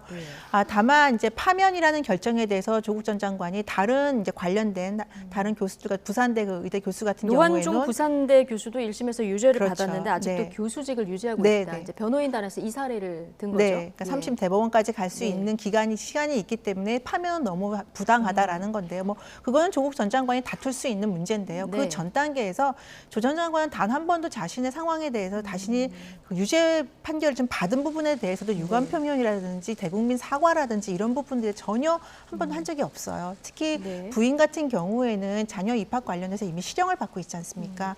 그럼에도 불구하고 계속 정치적인 활동을 하고 지금 뭐 출마 관련된 메시지도 지금 내고 있고요. 가능성에 대한 메시지를 내고 있고 이래서 저는 조 전 장관 입장에서는 글쎄요, 뭐 1심에서만 유죄 판결이 났기 때문에 재심이나 대법원까지 갈 수 있다라고 본인은 뭐 항소할 수 있겠지만 국민적인 여론에 의해서는 글쎄요, 중도층 포함해서 국민 대다수의 분들은 합당한 판결이라고, 합당한 서울대의 조치라고 그렇게 생각하지 않을까 싶습니다. 자, 서울대, 부산대 이제 모두 국립대다 보니까 국민들은 기소됐을 때 국립대 교수를 징계하는 기준은 어떻게 되는가 이 부분도 좀 궁금해하실 것도 같고요. 자, 정봉주 의원님. 자, 조 전 장관이 과도한 조치다, 부당함을 다투겠다고 했는데요. 자, 이 의견에 대해서 어떻게 보십니까? 제가 결론적으로 말씀드리면 조 장관님이 법적 조치나 법적 대응을 하게 되면 서울대 100점 100패입니다. 왜 그러냐면요. 서울대가 100점 100패. 서울대 100점 100패입니다. 이게 판례가 이미 여러 번 있었어요. 그러니까 자꾸 사람들이 자신의 감정법과 저는 서울대가요. 지금 요즘 보게 되면 압수수색이 무척 남발을 합니다. 압수수색을 신청하는 검찰은 어차피 우리가 포기해서 기대를 안 하겠지만 압수수색 발부해주는 재판부는 뭡니까? 서울대 같은 경우도요. 가만히 있다가 조국 장관에 대해서 요즘 관심이 좀 증폭이 됩니다. 며칠 전에 그 평산마을을 갔다 왔죠. 예. 문재인 대통령 만나고 와갖고 그러자마자 느닷없이 지금 파면 조치를 합니다. 이거요. 할 수 없는 조치예요. 왜 그러냐면 근데 이게 뭐 오늘 논의해서 오늘 결정한 건 아니지. 근데 않을까요? 왜 지금 이 시점이냐는 거예요. 발표를? 예. 보세요. 이게 이렇게 돼서 대법 확정되기 전까지 이런 사례가 있었지만 이거 다 졌습니다. 그러면 대한민국 헌법 정신은 무죄 추정의 원칙이고 3심제를 왜 둡니까? 조국 그 대통령이 자연인으로서 혹은 대한민국 국민으로서 조국 전 장관이요. 죄송합니다. 다음에 대선에 나오십니까? 하도 윤석열 대통령 얘기하다 보니까 대통령이 입에 뵈서 그렇습니다. 네. 본심에 있는 얘기는 아닙니다. 예. 그런데 실질적으로 자연인으로서 대한민국 국민으로서 반론권이 있어요. 알겠습니다. 대법원 확정 판결 전에는 징계를 하는 것이 부당하다. 이게 판례로 증명된 거다. 만약에 서울대가 정말 합리적이고 정상적인 조치를 취하려면요. 지금 급여 받는 것 갖고 문제 제기하지 않습니까? 이렇게 되는 겁니다. 대법원 확정 판결 나고 난 다음에 파면 조치를 합니다. 그리고 그동안에 교수직을 유지하지 못하면서 재판받는 과정에 있어서 서울대로부터 물론 이제 법인화되어 있기 때문에 국가 지원받은 것도 있는데 서울대로부터 부당하게 급여를 받았음으로 인해서 부당하게 받은 급여에 대해서 환수 조치하라라고 하는 민사 재판에 들어가는 거죠. 이게 무슨 동네 반상회도 아니고 이게 왜 이럽니까 도대체? 그러니까 잘못 조치한 거예요. 백전백패라 이렇게 보셨는데요. 판례가 있습니다 이게. 그러니까 이 부분에 대해서는 아까 제가 말씀드렸듯이 사실은 좀 논란의 여지가 있는 것 같아요. 그리고 또 부산대 지금 노 교수에 대한 그런 지금 상황도 1심에서 유죄 받았지만 아직까지 지금 유지가 되고 있고요. 다만 제가 아까 말씀드리고 싶었던 것은 이제 국민정서법인데 이 국민들에게 분노를 일으킬 만한 이런 사건들이나 이런 상황들이 지금 진행되고 있음에도 불구하고 조 전 장관이 계속 정치적인 메시지를 내고 그리고 본인은 문제가 없다라고 지금 얘기하는 부분에 대해서 아마 서울대가 뒤늦게라도 이런 조치를 취한 것 같은데요. 서울대도 사실 논란이 될 만한 이런 늦은 조치를 취한 거에 대해서는 문제의 점을 좀 지적하고 싶습니다. 네.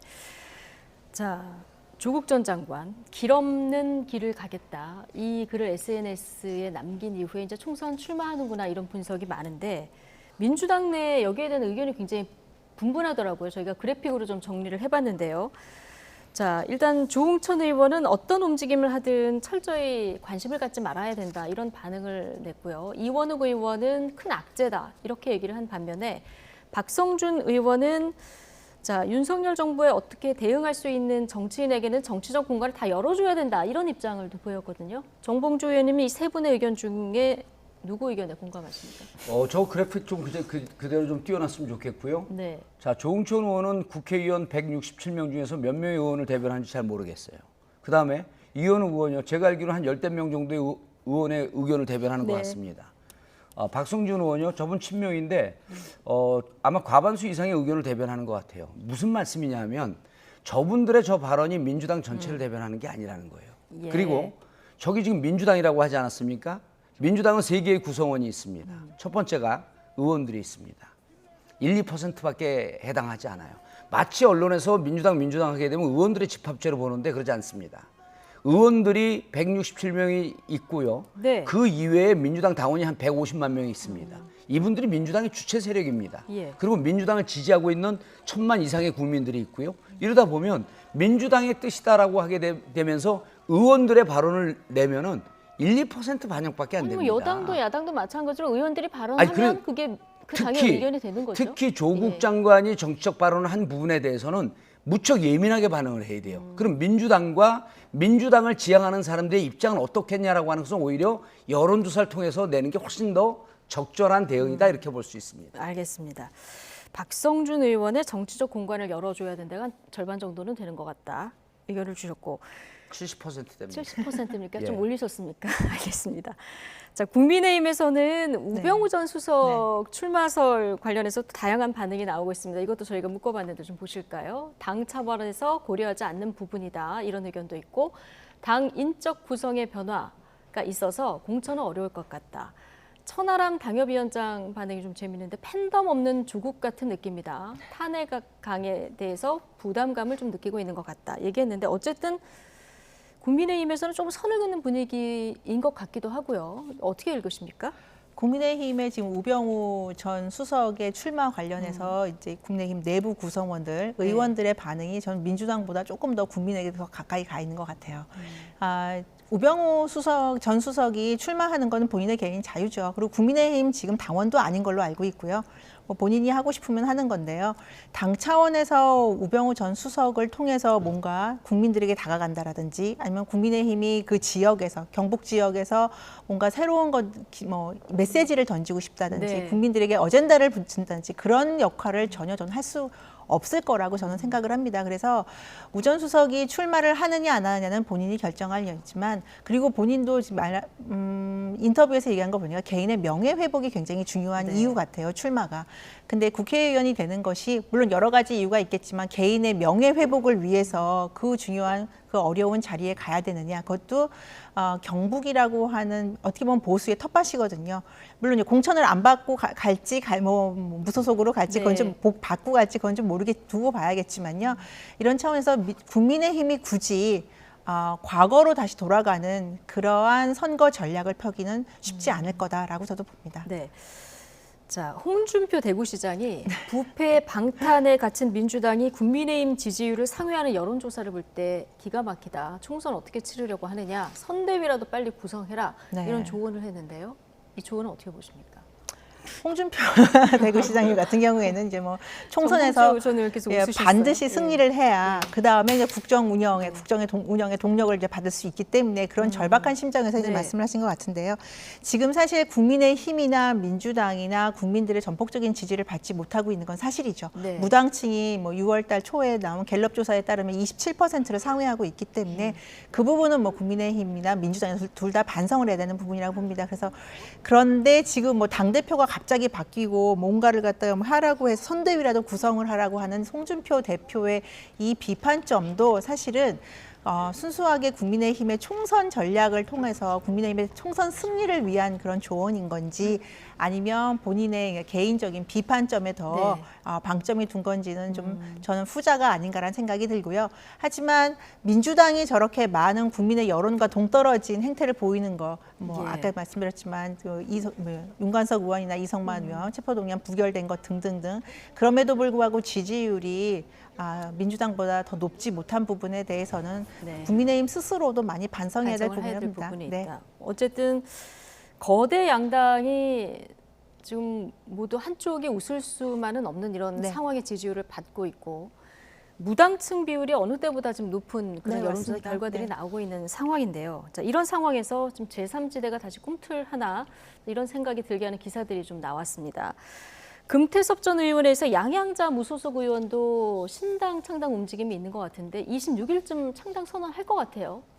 이제 어떤 분위기로 창당이 될 건지 좀 얘기를 들으신 바가 있으십니까? 두 분의 특징이 있습니다. 금태섭 의원과 양향자 무소속 의원이요. 정치적 존재감이 거의 제로에 가까운 분들입니다. 이것도 정봉주 전 의원님의 평가로 저희가 정리해야 될 것 같습니다. 국민적 인지도 한번 조사해 보면 그렇게 나오지 않을까요? 그리고 일단 중요한 건 정치권에서 이분들을 쫓아갈 만한 현직 의원들, 전직 의원들이 있냐라고 하는 것을 기준으로 봤을 때 저는 한 명도 없다고 보는 겁니다. 양쪽 다. 금태섭 의원을 초선의 원외 인사죠. 그리고 거기에 김종인 위원장이 있다고 하지만 김종인 위원장은 원래 되는 집에다가 그 숟가락 꽂는 그런 기질이 있는데 같이 뭐 한다 그러다가 요즘은 김종인 위원장 그 존재가 잘 안 보여요. 금태섭 의원 혼자 움직이는 듯한 형국이 보이는데 제가 제로라고 하는 건 이거예요. 쫓아갈 의원들이 제로라는 겁니다. 그러면 결국은 정치적 세를 불리기 위해서는 첫 번째 핵을 만들어야 됩니다. 핵 위에다가 이제 눈을 붙이기 시작해야 되거든요. 그다음에 이제 뼈대를 세워야 되고 자, 핵 의원들입니다. 금태섭 의원을 쫓아갈 의원이 국힘에 있을까요? 민주당에 없습니다. 양양자 의원을 쫓아갈 민주당 의원이 있을까요? 없습니다. 예. 국힘 없습니다. 오늘 저기 금태섭 의원은 기존 정치인보다 젊은 분들과 함께하겠다. 예. 좀 발굴을 하겠다 이런 얘기를 했는데요.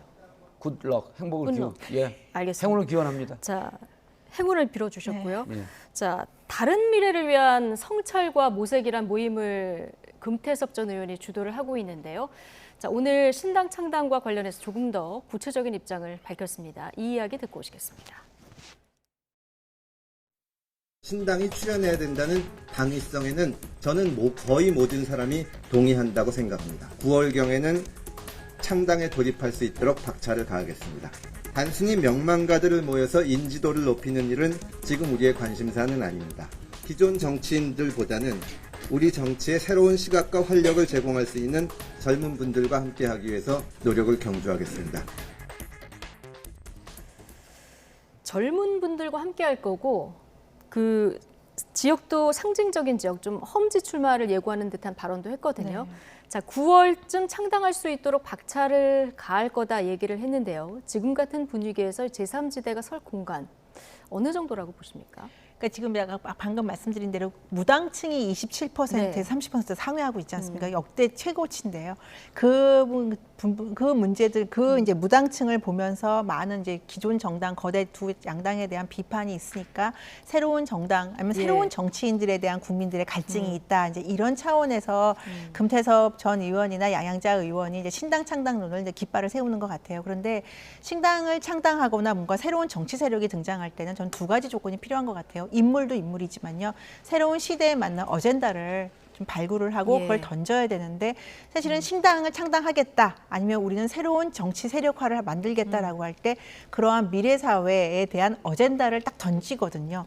그런데 지금 두 분은 앞으로 이렇게 해나가겠다, 앞으로 발굴하겠다, 앞으로 인재를 영입하겠다 이런 차원에서 지금 계획을 단계적으로 계속 국민들께 보고를 해요. 이렇게 되면 국민들에게 뭔가 신선한 충격으로 다가오기보다는 그냥 지켜보는 다시 관전자 그런 입장이 되면은 국민들은 기대감보다는 소극적으로 그냥 어떻게 한번 지켜볼까 아니면 이러면 점점점 관심에서 멀어지게 되겠죠. 그래서 저는 민주당이나 국민의힘에 대한 비판점이 있고 그리고 민주당이나 국민의힘을 극복할 수 있는 새로운 정치 세력들이 생겨날 가능성은 있다라고 봅니다. 그런데 지금 이것들을 주장하는 몇몇 정치인들의 그런 인물 구성이라든지 아니면 그분들이 내세우는 새로운 미래 사회에 대한 기치, 새로운 이념, 가치관을 본다면 글쎄 이것이 국민들의 시선을 확 끌어서 내년 4월에 바로 저 정당에게, 저 세력에게 우리가 힘을 실어주면 새로운 세상이 열리겠구나라는 그런 기대치를 주기에는 아직 많이 부족하지 않나 저는 그런 생각입니다. 알겠습니다. 두 분 분석에는 온도차가 좀 있습니다만은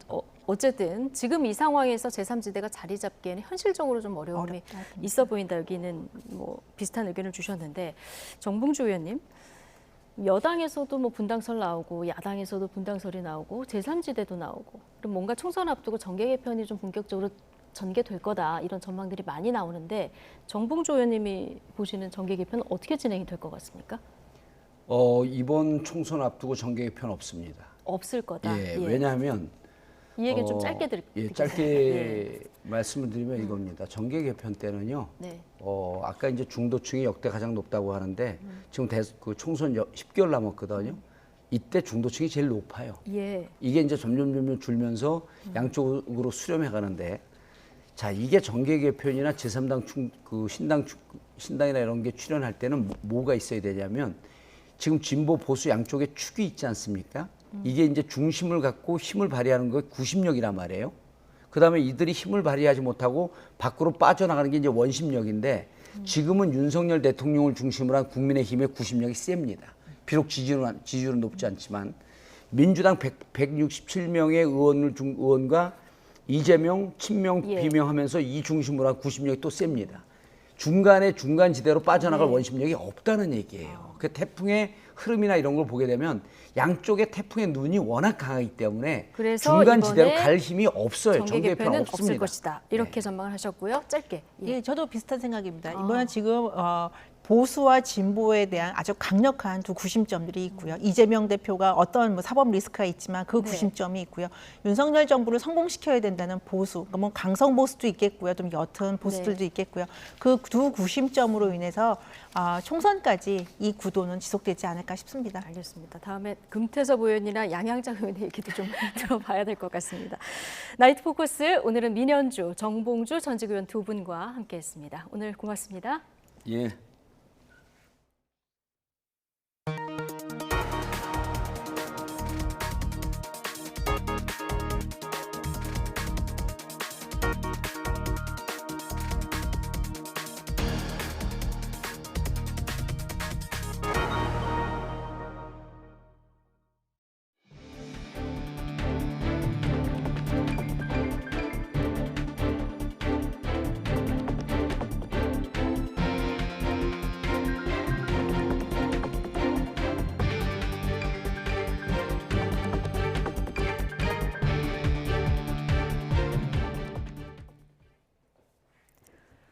한국 정부를 노골적으로 비난한 싱하이밍 주한 중국 대사의 발언에 대해서 윤석열 대통령도 직접 나서 비판한 것으로 전해졌습니다. 우리 국민이 불쾌감을 느낀다는 건데 이번 사태에 어떤 영향을 미칠지 주목되고 있습니다. 박수정 기자입니다.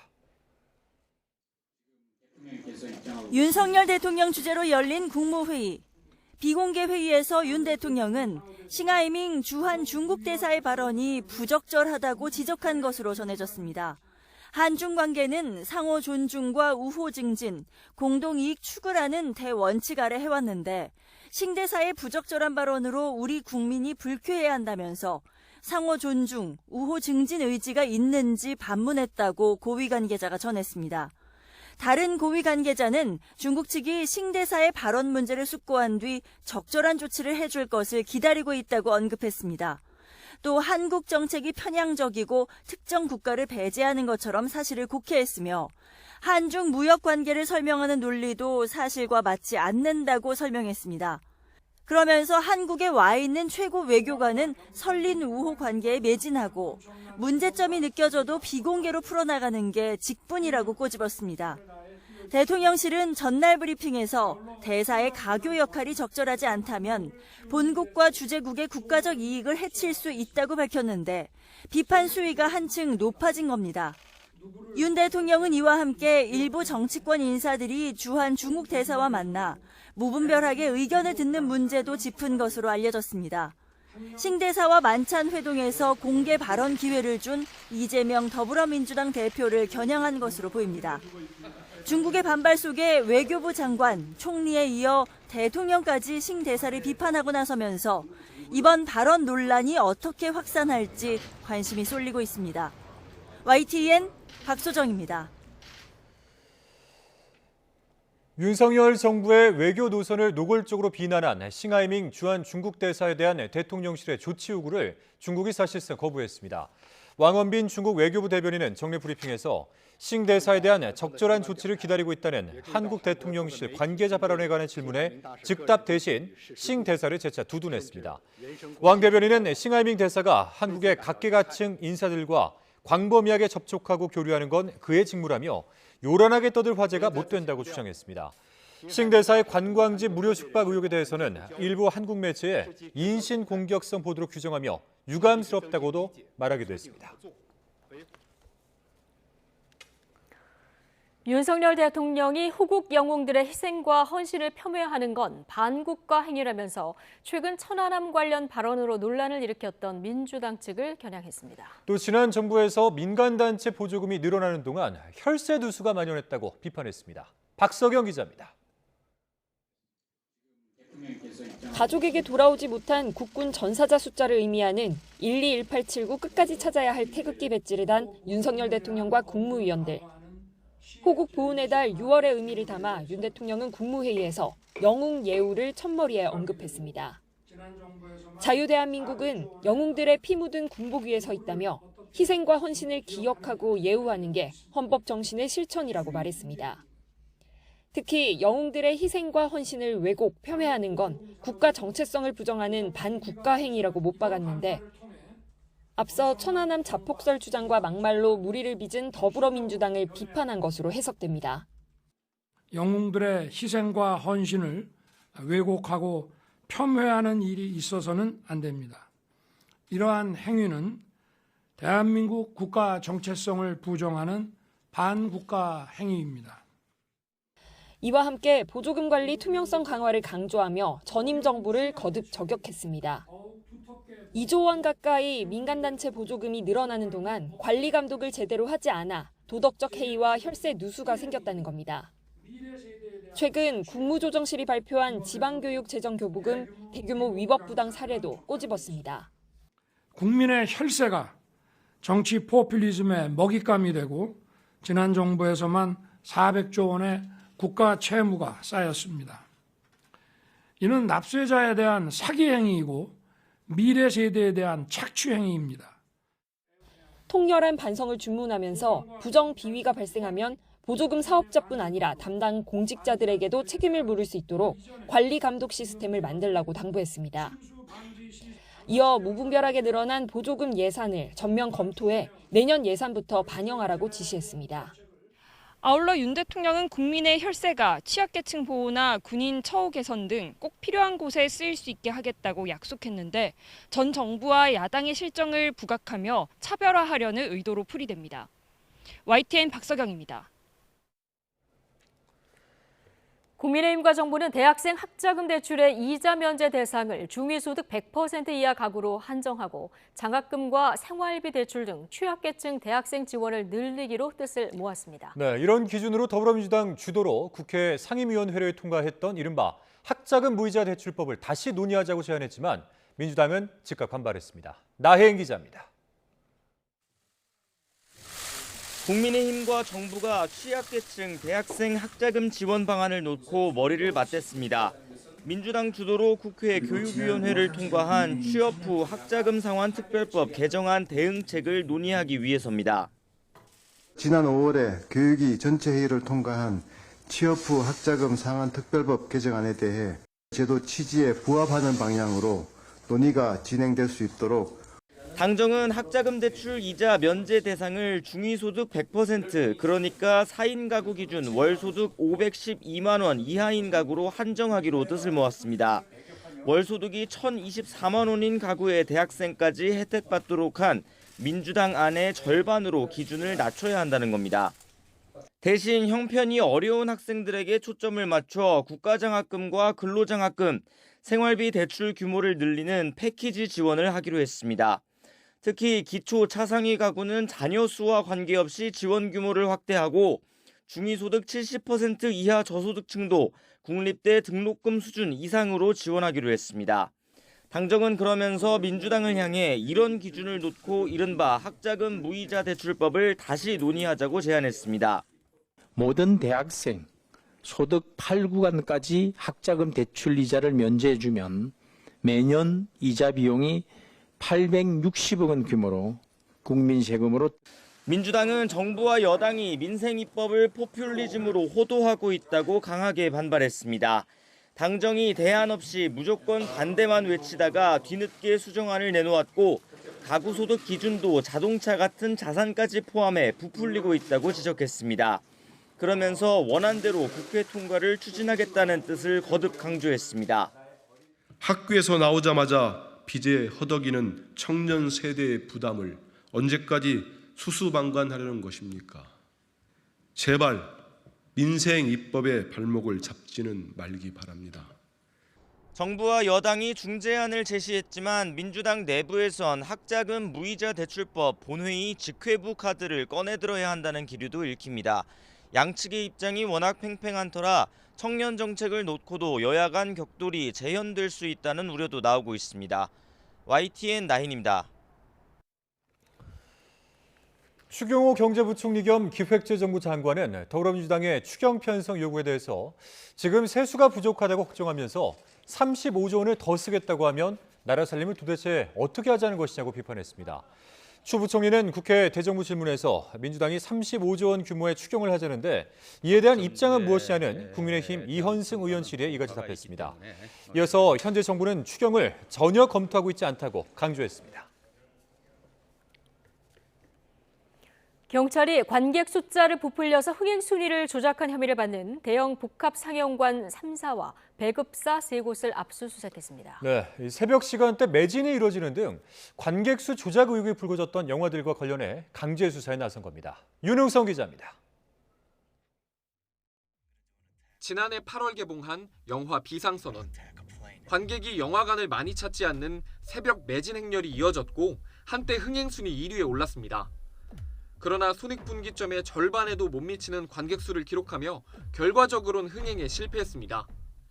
2년 전 개봉작 비와 당신의 이야기 역시 새벽 시간대 일부 상영관에서 매진 현상이 나타났습니다. 또 흥행 순위가 단박에 20계단 뛰어올라 논란이 됐습니다.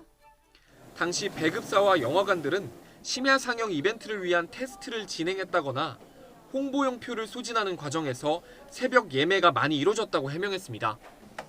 하지만 배급사와 복합상영관이 흥행을 위해 짜고서 관객 수를 부풀리는 것 아니냐는 의심은 쉽게 가라앉지 않았습니다. 지난해 국정감사에서도 배급사들이 영화표를 대량으로 구매했을 가능성이 제기되기도 했습니다.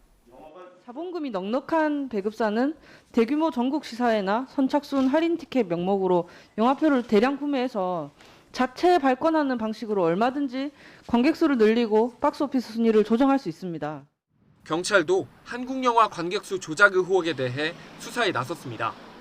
먼저 CGV와 롯데시네마, 메가박스 등 복합상영관 3사와 쇼박스, 키다리 스튜디오, 롯데엔터테인먼트 등 배급사 3곳을 압수수색했습니다.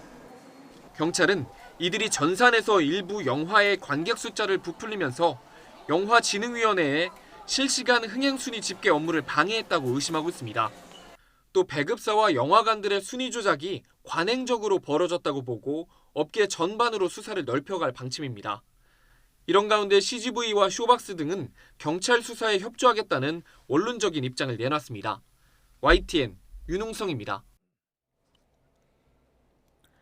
노을을 보기 위해서 고속도로 한복판에 설치된 10m 높이 방음 터널 위에 올라갔던 중학생이 경찰에 구조됐습니다.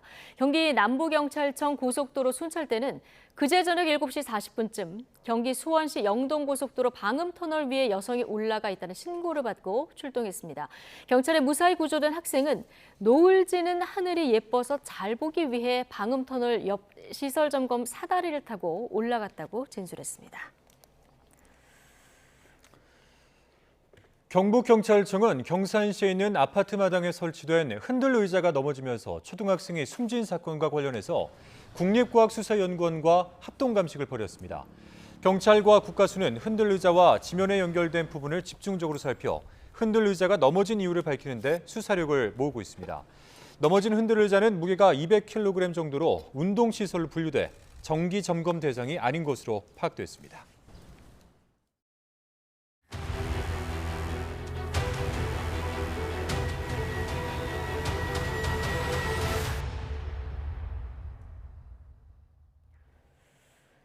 YTN은 장마철을 앞두고 작년 수해 현장을 하나하나 점검하며 대비책이 마련돼 있는지 살펴보는 기획보도를 준비했습니다. 오늘은 지난해 일가족이 숨진 서울 신림동 반지하촌 피해 현장을 찾았습니다. 주민들은 바뀐 건 많지 않은 데다 반지하방을 벗어날 여력도 마땅치 않다며 여전히 불안감을 호소하고 있습니다. 임혜진 기자입니다.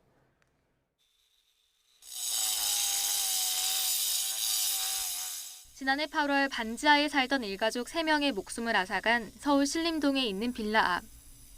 올해 장마를 앞두고 구청 직원들이 이곳 지하 주차장 앞에 강화 물막이판을 설치하고 있습니다.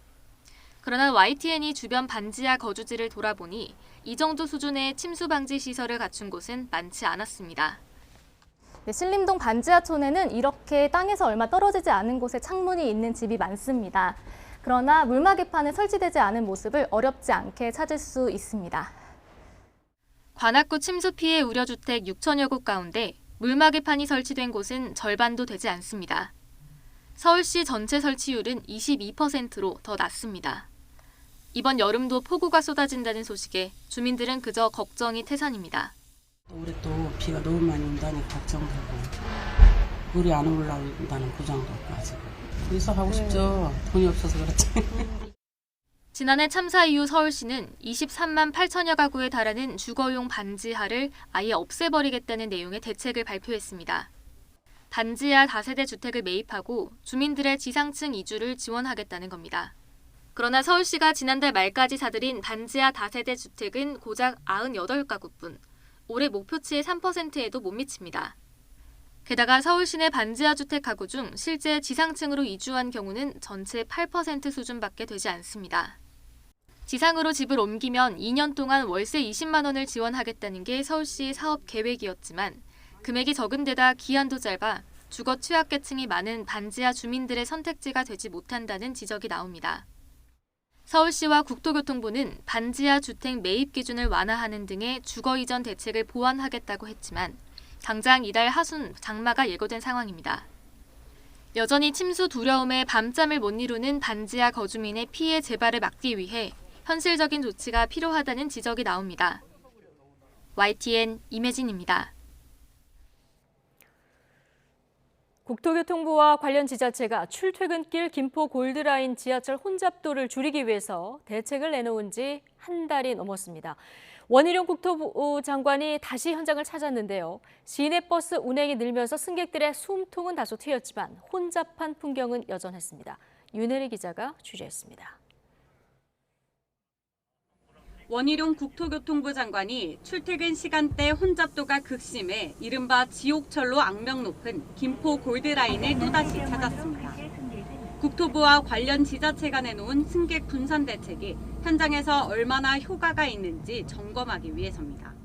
차 내부가 매우 혼잡하오니 다른 승객에 대한 배려와 안전을 확보 차원에서 출퇴근 시간대 2량짜리 꼬마 지하철이 발 디딜 틈 없이 가득 차 간신히 손을 뻗어 몸을 지탱하고 후덥지근한 온도에 이마에 땀이 송골송골 맺히는 모습은 이전과 크게 다르지 않습니다.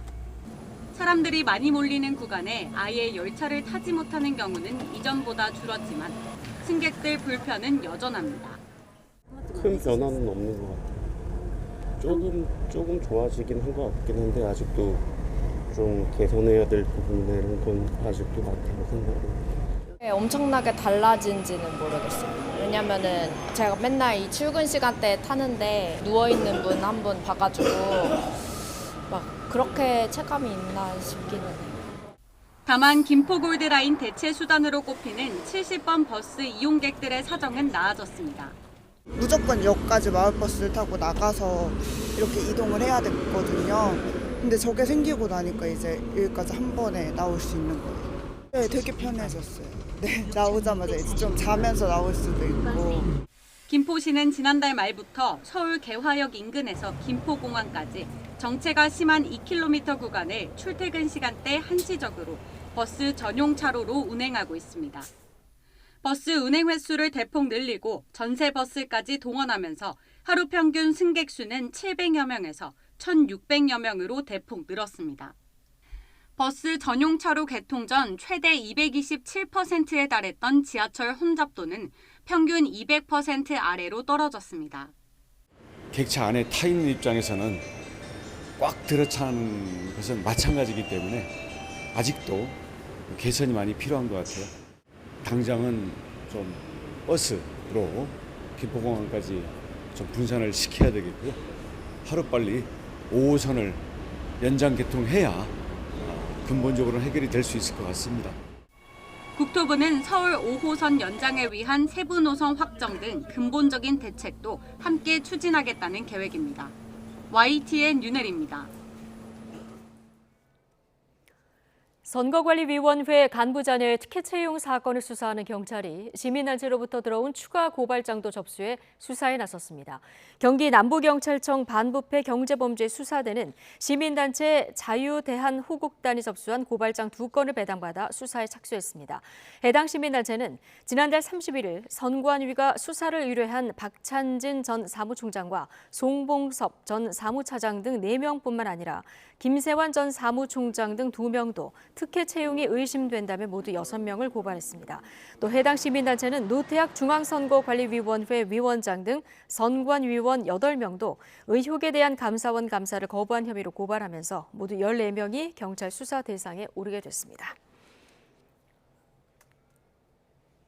서울 동덕여자대학교 교내에서 재학생이 등굣길에 화물차에 치여 숨진 사고와 관련해서 학생들이 총장의 퇴진을 요구하고 나섰습니다. 동덕여대 총학생회는 오늘 오전 9시 반쯤부터 대학 본관 2층 총장실 앞에서 김명애 총장에게 사고에 대한 책임을 지고 사퇴할 것을 촉구하는 시위를 진행했습니다. 총학생회는 학생들이 지난 6년 동안 학내 가파른 경사로를 완화하고 오래된 난간을 수리해달라고 거듭 요청했지만 대학 측이 번번이 외면하면서 이번 사고가 일어났다고 주장했습니다. 일본 후쿠시마 원전 오염수 방류 시설 시운전이 시작된 가운데 오늘 이틀째 국회 대정부 질문에서도 이 문제가 도마 위에 올랐습니다. 괴담 선동 말라는 여당, 정부가 일본 입장만 대변하고 있다는 야당, 서로 팽팽하게 맞붙었습니다. 김경수 기자입니다. 국회 대정부 질문 둘째 날에도 후쿠시마 오염수 방류 문제가 쟁점이 됐습니다. 정부 여당은 일본의 오염수 방류 시설 시운전은 시설 설치 과정의 하나일 뿐이라며 확대 해석에 선을 그었습니다. 또 IAEA 국제원자력기구 검증을 거친 해양 방류는 문재인 정부도 동의했던 거라고 거듭 강조했습니다. 후쿠시마 원전 오염수 방류에 대해서 전임 문재인 정부와 현재 윤석열 정부의 정책 기조 달라진 게 하나도 없다는 말씀이시죠? 저는 그렇게 믿고 있습니다. 반면 민주당은 오염수 방류가 초읽기에 들어갔는데 한덕수 국무총리는 일본 입장만 대변한다며 일본 총리냐고 따져 물었습니다. 전날 대정부 질문에서 한 총리가 기준에 맞춰 정화된 오염수는 마실 수 있다고 한 발언도 재차 겨냥했습니다. 참 대단하십니다. 저는 총리님이 꼭 일본을 대변해서 나오신 것 같아요. 일본 총리입니까? 겁니다. 일본 총리예요? 아니 그 물을 마신다는 게 일본을 한다는 거는 너무나 좀 논리가 뒤지는 거 아니에요? 수산업계 피해를 두고도 여야의 내탓 공방이 일었고 민주당이 부산 서면에서 집회를 하는 바람에 애꿎은 부산 횟집이 다 피해를 보고 있습니다. 올여름 휴가철 횟집 장사 망하게 생겼습니다. 어민들은 아무 죄 없이 억울하게 형집행을 기다리는 사형수 같은 심정이라고 불안에 떨고 있습니다. 그런데 정부는 선제적 대책이 오히려 국민 불안으로 이어진다며 무대책으로 일관하고 있는. 본회의장 밖에서도 신경전은 이어졌습니다. 국민의힘은 민주당이 대정부 질문을 빌미로 괴담을 퍼뜨린다며 날을 세웠고 민주당은 정부의 불투명한 대응이 국민 불안을 키운다고 맞받았습니다. 선거에 유리하다고 보고 또 이 지금 민주당의 여러 가지 악재를 돌파하는 유일한 돌파구라고 생각하는 것으로 그렇게 저희들은 판단하고 있습니다. 말을 막겠다고 할 것이 아니라 일본의 핵물질 오염수 방류를 막겠다고 하는 것이 정부가 해야 할 자세입니다. 후쿠시마 오염수 방류 총력 저지를 결의한 민주당은 이번 주말에도 장외 집회에 나섭니다. 국민의힘은 과학적 검증을 강조하며 공세 차단에 주력하고 있는데 국민의 먹거리, 안전과 직결된 문제인 만큼 여야 모두 양보 없는 대치를 예고하고 있습니다.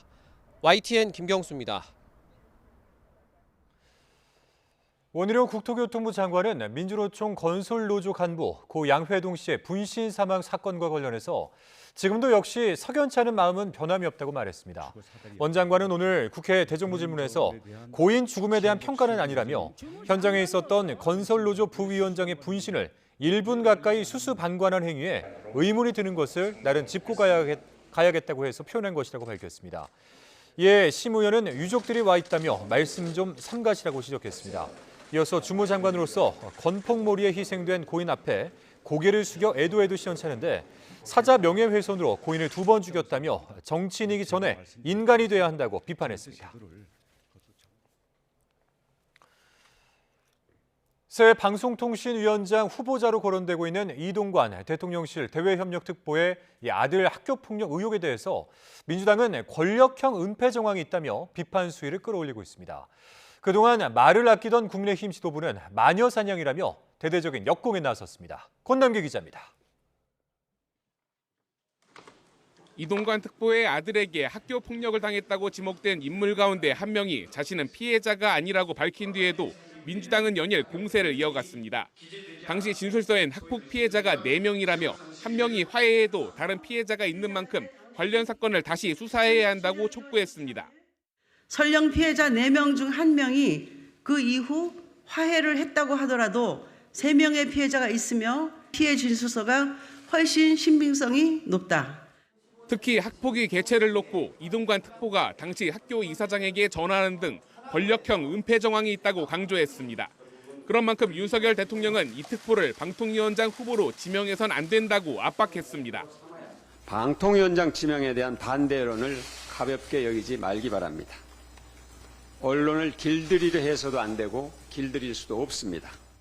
공식 지명 뒤에나 입장을 내겠다며 그동안 말을 아끼던 국민의힘은 지도부 차원에서 본격적인 반격에 나섰습니다. 학폭 피해자로 지목된 사람 가운데 1명의 입장문을 거론하며 정작 당사자는 아니라는데 민주당이 마녀사냥식 공격을 퍼붓고 있다고 날을 세웠습니다. 제발 더 이상 나를 학교 폭력 피해자로 분류하지 말아달라며 의혹에 대해 조목조목 반박했습니다. 해명돼야 할 의혹이 있다면 청문 과정에서 공식적으로 검증하고 한마디로 괴담 선동을 중단하라며 엄호에 들어간 건데 학폭 의혹을 처음 제기한 교사의 정치 이력도 문제 삼았습니다. 해당 교사는 한때 민주당 의원의 보좌진이었다며 민주당이 이번 논란을 정치 공세에 활용하기 위해 가짜 뉴스를 확산하고 있다고 반박했습니다. 학폭으로 몰아갔던 당사자의 호소문에 담긴 진실은 왜 보도를 제대로 안 하는 것입니까? 의혹과 정황, 추측이 난무하고 있습니다. 민주당은 앞선 정순신 변호사 자녀의 학폭 사건보다 이번 사안이 더 심각하다며 이동관 특보가 지명돼 청문회가 열릴 경우 총 공세에 나서겠다는 방침이라 여야 격돌은 불가피해 보입니다. YTN 권남기입니다. 더불어민주당이 새 혁신위원장 후보를 김태일 전 장안대 총장과 정근식 서울대 명예교수, 김은경 한국외대 법학전문대학원 교수로 압축하고 정밀 검증을 벌이고 있습니다. 민주당 핵심 관계자는 후보 3명의 재산 형성 과정과 SNS 활동 기록 등을 살펴보고 있다고 설명했습니다. 앞서 지난 5일 혁신위원장으로 임명됐던 이래경 다른백년 명예이사장이 천안함 자폭 등 과거 발언 논란으로 임명 당일 사퇴했던 만큼 민주당은 신중하게 검증을 진행하고 있는 것으로 전해졌습니다. 감사원의 전현희 국민권익위원장에 대한 감사 결과를 심의한 주심 감사위원이 이 보고서 공개 과정에 문제를 제기하고 나섰습니다. 헌법기관에서 있을 수 없는 일이 벌어졌다는 표현까지 쓰며 감사원을 공개 비판했습니다. 이승배 기자입니다. 공개 비판은 감사원 내부 게시판을 통해 이루어졌습니다. 글을 쓴 사람은 전현희 국민권익위원장 감사 주심을 맡은 조은석 감사위원입니다. 가장 크게 문제 삼은 건 감사 보고서가 공개되는 과정입니다. 통상 감사위원회가 보고서를 수정 의결하면 감사원 사무처가 내용을 수정하고 감사위원들이 다시 제대로 고쳐졌는지 확인하는 절차를 거칩니다. 조 감사위원은 보고서 최종 검수도 없이 감사원 전자결제 시스템에 먼저 등록됐고 이어 일반에 공개됐다고 주장했습니다.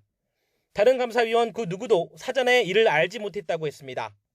조 감사위원은 헌법기관에서 있을 수 없고 있어서도 안 되는 일이 발생했다며 망연자실할 따름이라고 토로했습니다. 전 위원장에 대한 감사위원회 결과도 밝혔는데 갑질 탄원서를 뺀 모든 사안에 대해 감사위원 6명 만장일치로 불문 결정, 그러니까 문제없는 걸로 판단했다고 적었습니다. 이에 대해 감사원은 최종 보고서에 감사위원회 의결과 다른 내용이 포함되지 않았고 절차적 문제도 없다고 반박했습니다. 변경 의결된 수정안에 대해 3번에 걸쳐 주심위원 등이 열람했고 심의실장 검토와 사무총장 결재를 거쳐 시행했다고 설명했습니다. 감사위원회가 감사 결과를 의결하지 않으면 감사 결과는 아예 인정받지 못합니다. 감사원과 전 위원장이 공방을 벌이는 상황에서 차관급 정무직 공무원인 감사위원이 이례적으로 감사원을 비판하고 나서면서 파장이 커질 것으로 보입니다. YTN 이승배입니다. 축구대표팀의 주장이자 기둥 손흥민 선수가 금요일 페루와의 평가전 출전이 불투명해졌습니다. 최근에 이 스포츠 탈장 수술을 받고 회복 중인데 증세는 가볍지만 무리한 출전은 피할 전망입니다. 허재원 기자입니다. 대표팀이 부산에 모인 첫날, 손흥민은 경기장 밖 트랙에 누워 회복 훈련만 소화했습니다.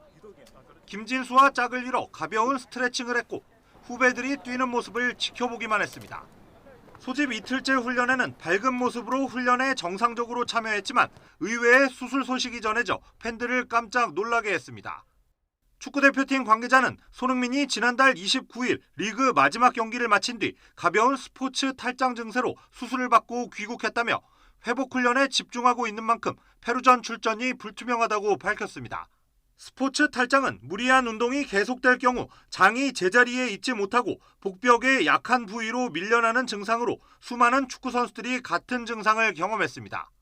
클린스만 감독은 손흥민의 결장 가능성을 대비해 황희찬과 이강인을 비롯해 오형규와 문선민 등 다양한 공격 조합을 시험했습니다. You can see already a lot of changes from March when we played against Colombia and Uruguay to the team that is now here in Busan. Now we have a few more injuries than we thought. 황희찬은 클린스만 감독이 추구하는 공격 축구의 선봉장 역할을 다짐했습니다.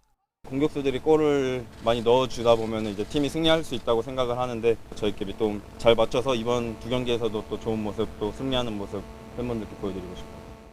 손흥민의 증세는 비교적 가볍고 소집 이틀째 훈련에 정상적으로 참여할 만큼 출전 의지도 강한 것으로 전해졌습니다.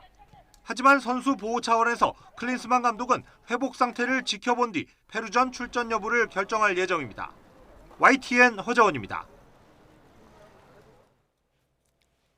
법정 시한을 이제 보름 앞둔 시점에서 이 최저임금위원회가 구속된 근로자위원회 빈자리를 채울 방안을 논의했습니다. 업종별로 최저임금을 차등 적용할지에 대해서는 다음 주까지 표결을 미루기로 했습니다. 신지원 기자가 보도하겠습니다. 최저임금위원회 4차 전원회의는 근로자위원 2명이 불참한 가운데 진행됐습니다. 고공농성을 벌이다 구속된 한국노총 금속노련 김준영 사무처장과 국제노동기구 총회에 참석 중인 류기섭 한국노총 사무총장이 자리를 비운 겁니다. 근로자위원 측은 국제사회도 김 사무처장의 구속에 주목하고 있다며 빈자리를 대체할 방법을 촉구했습니다.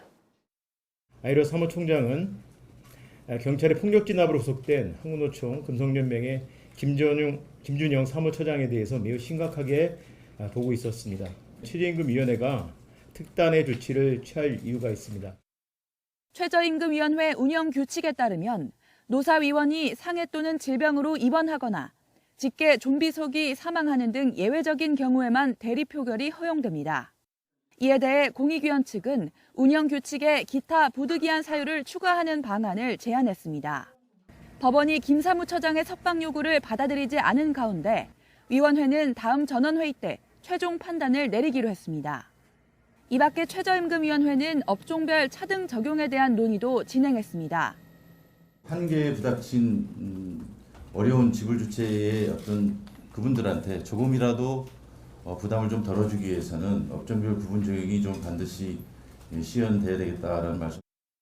사용자 측은 최저임금을 받지 못하는 임금 근로자가 농림어업계에서 36.6%, 숙박음식업은 31.2%로 전체 평균보다 높다는 점을 강조합니다.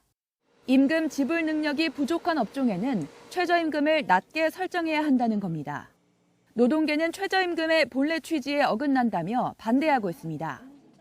근거도 합리성도 없는 업종별 구분 적용이 된다면 그 업종은 또 다른 낙인 효과와 함께 구인난은 심각해질 수밖에 없습니다. 최저임금위원회는 근로자위원인 류기섭 한국노총 사무총장이 복귀한 뒤 표결을 진행하기로 했습니다. 법정 시한이 보름 앞으로 다가온 가운데 업종별 차등 적용 여부는 국제노동기구 총회가 끝난 뒤 다음 주 결정될 전망입니다. YTN 신지원입니다. 아카데미상과 함께 미국의 양대 영화상 골든글로브상이 새로운 주인에게 팔렸습니다. 그동안 이 상을 주관하며 인종적 다양성과 비평가의 전문성 부족, 윤리성 부재 등으로 논란이 돼왔던 80년 역사의 할리우드 외신기자협회는 해산되게 됐습니다. 엘드리치 인더스트리는 보도자료를 내고 골든글로브 자산과 디 클라크 프로덕션을 함께 인수했으며 앞으로도 시상식을 관리하고 전 세계 시청자들을 확대해 나가겠다고 밝혔습니다. 네덜란드 교육당국이 반도체 등 첨단 기술 분야를 공부하러 오는 중국인 유학생들을 상대로 신원 조사를 해서 안보 위험성이 있는지 가려내는 조치를 검토 중입니다. 파이낸셜 타임스와 로이터 통신에 따르면 네덜란드 교육부 장관은 중국 국가유학기금관리위원회에 장학금을 받은 연구자가 얼마나 있고 또 어느 분야에서 활동하는지 조사를 시작했다고 밝혔습니다. 이 같은 중국 국가유학기금관리위원회에 장학금을 받은 유학생들은 중국 공산당에 충성을 맹세해야 하고 중국 대사관에 보고해야 하는 것으로 알려졌습니다.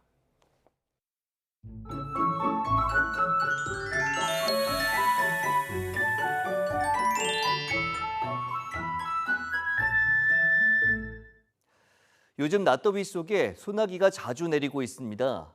내일도 서울 낮 기온이 27도, 대구 29도까지 오르는 등 낮더위가 기승을 부리겠고 오늘보다 대기가 불안정해지는 곳이 더 많아지겠습니다. 이에 따라 대체로 구름만 많은 가운데 오후부터 밤사이 전국 곳곳에 소나기가 내리겠고 시간당 30mm 이상으로 강하게 쏟아지면서 돌풍과 벼락, 우박을 동반하는 곳도 있겠습니다. 피해가 발생할 가능성이 있는 만큼 시설물 관리와 안전사고에 각별히 유의해 주시기 바랍니다. 또 아침까지 서해안을 중심으로 안개가 매우 짙게 끼겠고 낮 동안 자외선이 무척 강해지거나 오존 농도가 짙어지는 곳이 많겠습니다. 내일 아침 기온 오늘과 비슷하거나 조금 낮겠습니다. 서울 18도, 대전 17도, 광주 18도, 부산 20도로 예상됩니다. 낮 기온은 오늘과 비슷한 수준을 보이겠습니다. 서울 27도, 대전 28도, 광주 29도, 안동 28도로 예상됩니다. 모레까지 소나기가 지나는 곳이 많겠고 주 후반에는 날이 더 더워질 전망입니다. 날씨 정보였습니다. 화요일 뉴스라이트 마치겠습니다. 함께해 주신 여러분 고맙습니다.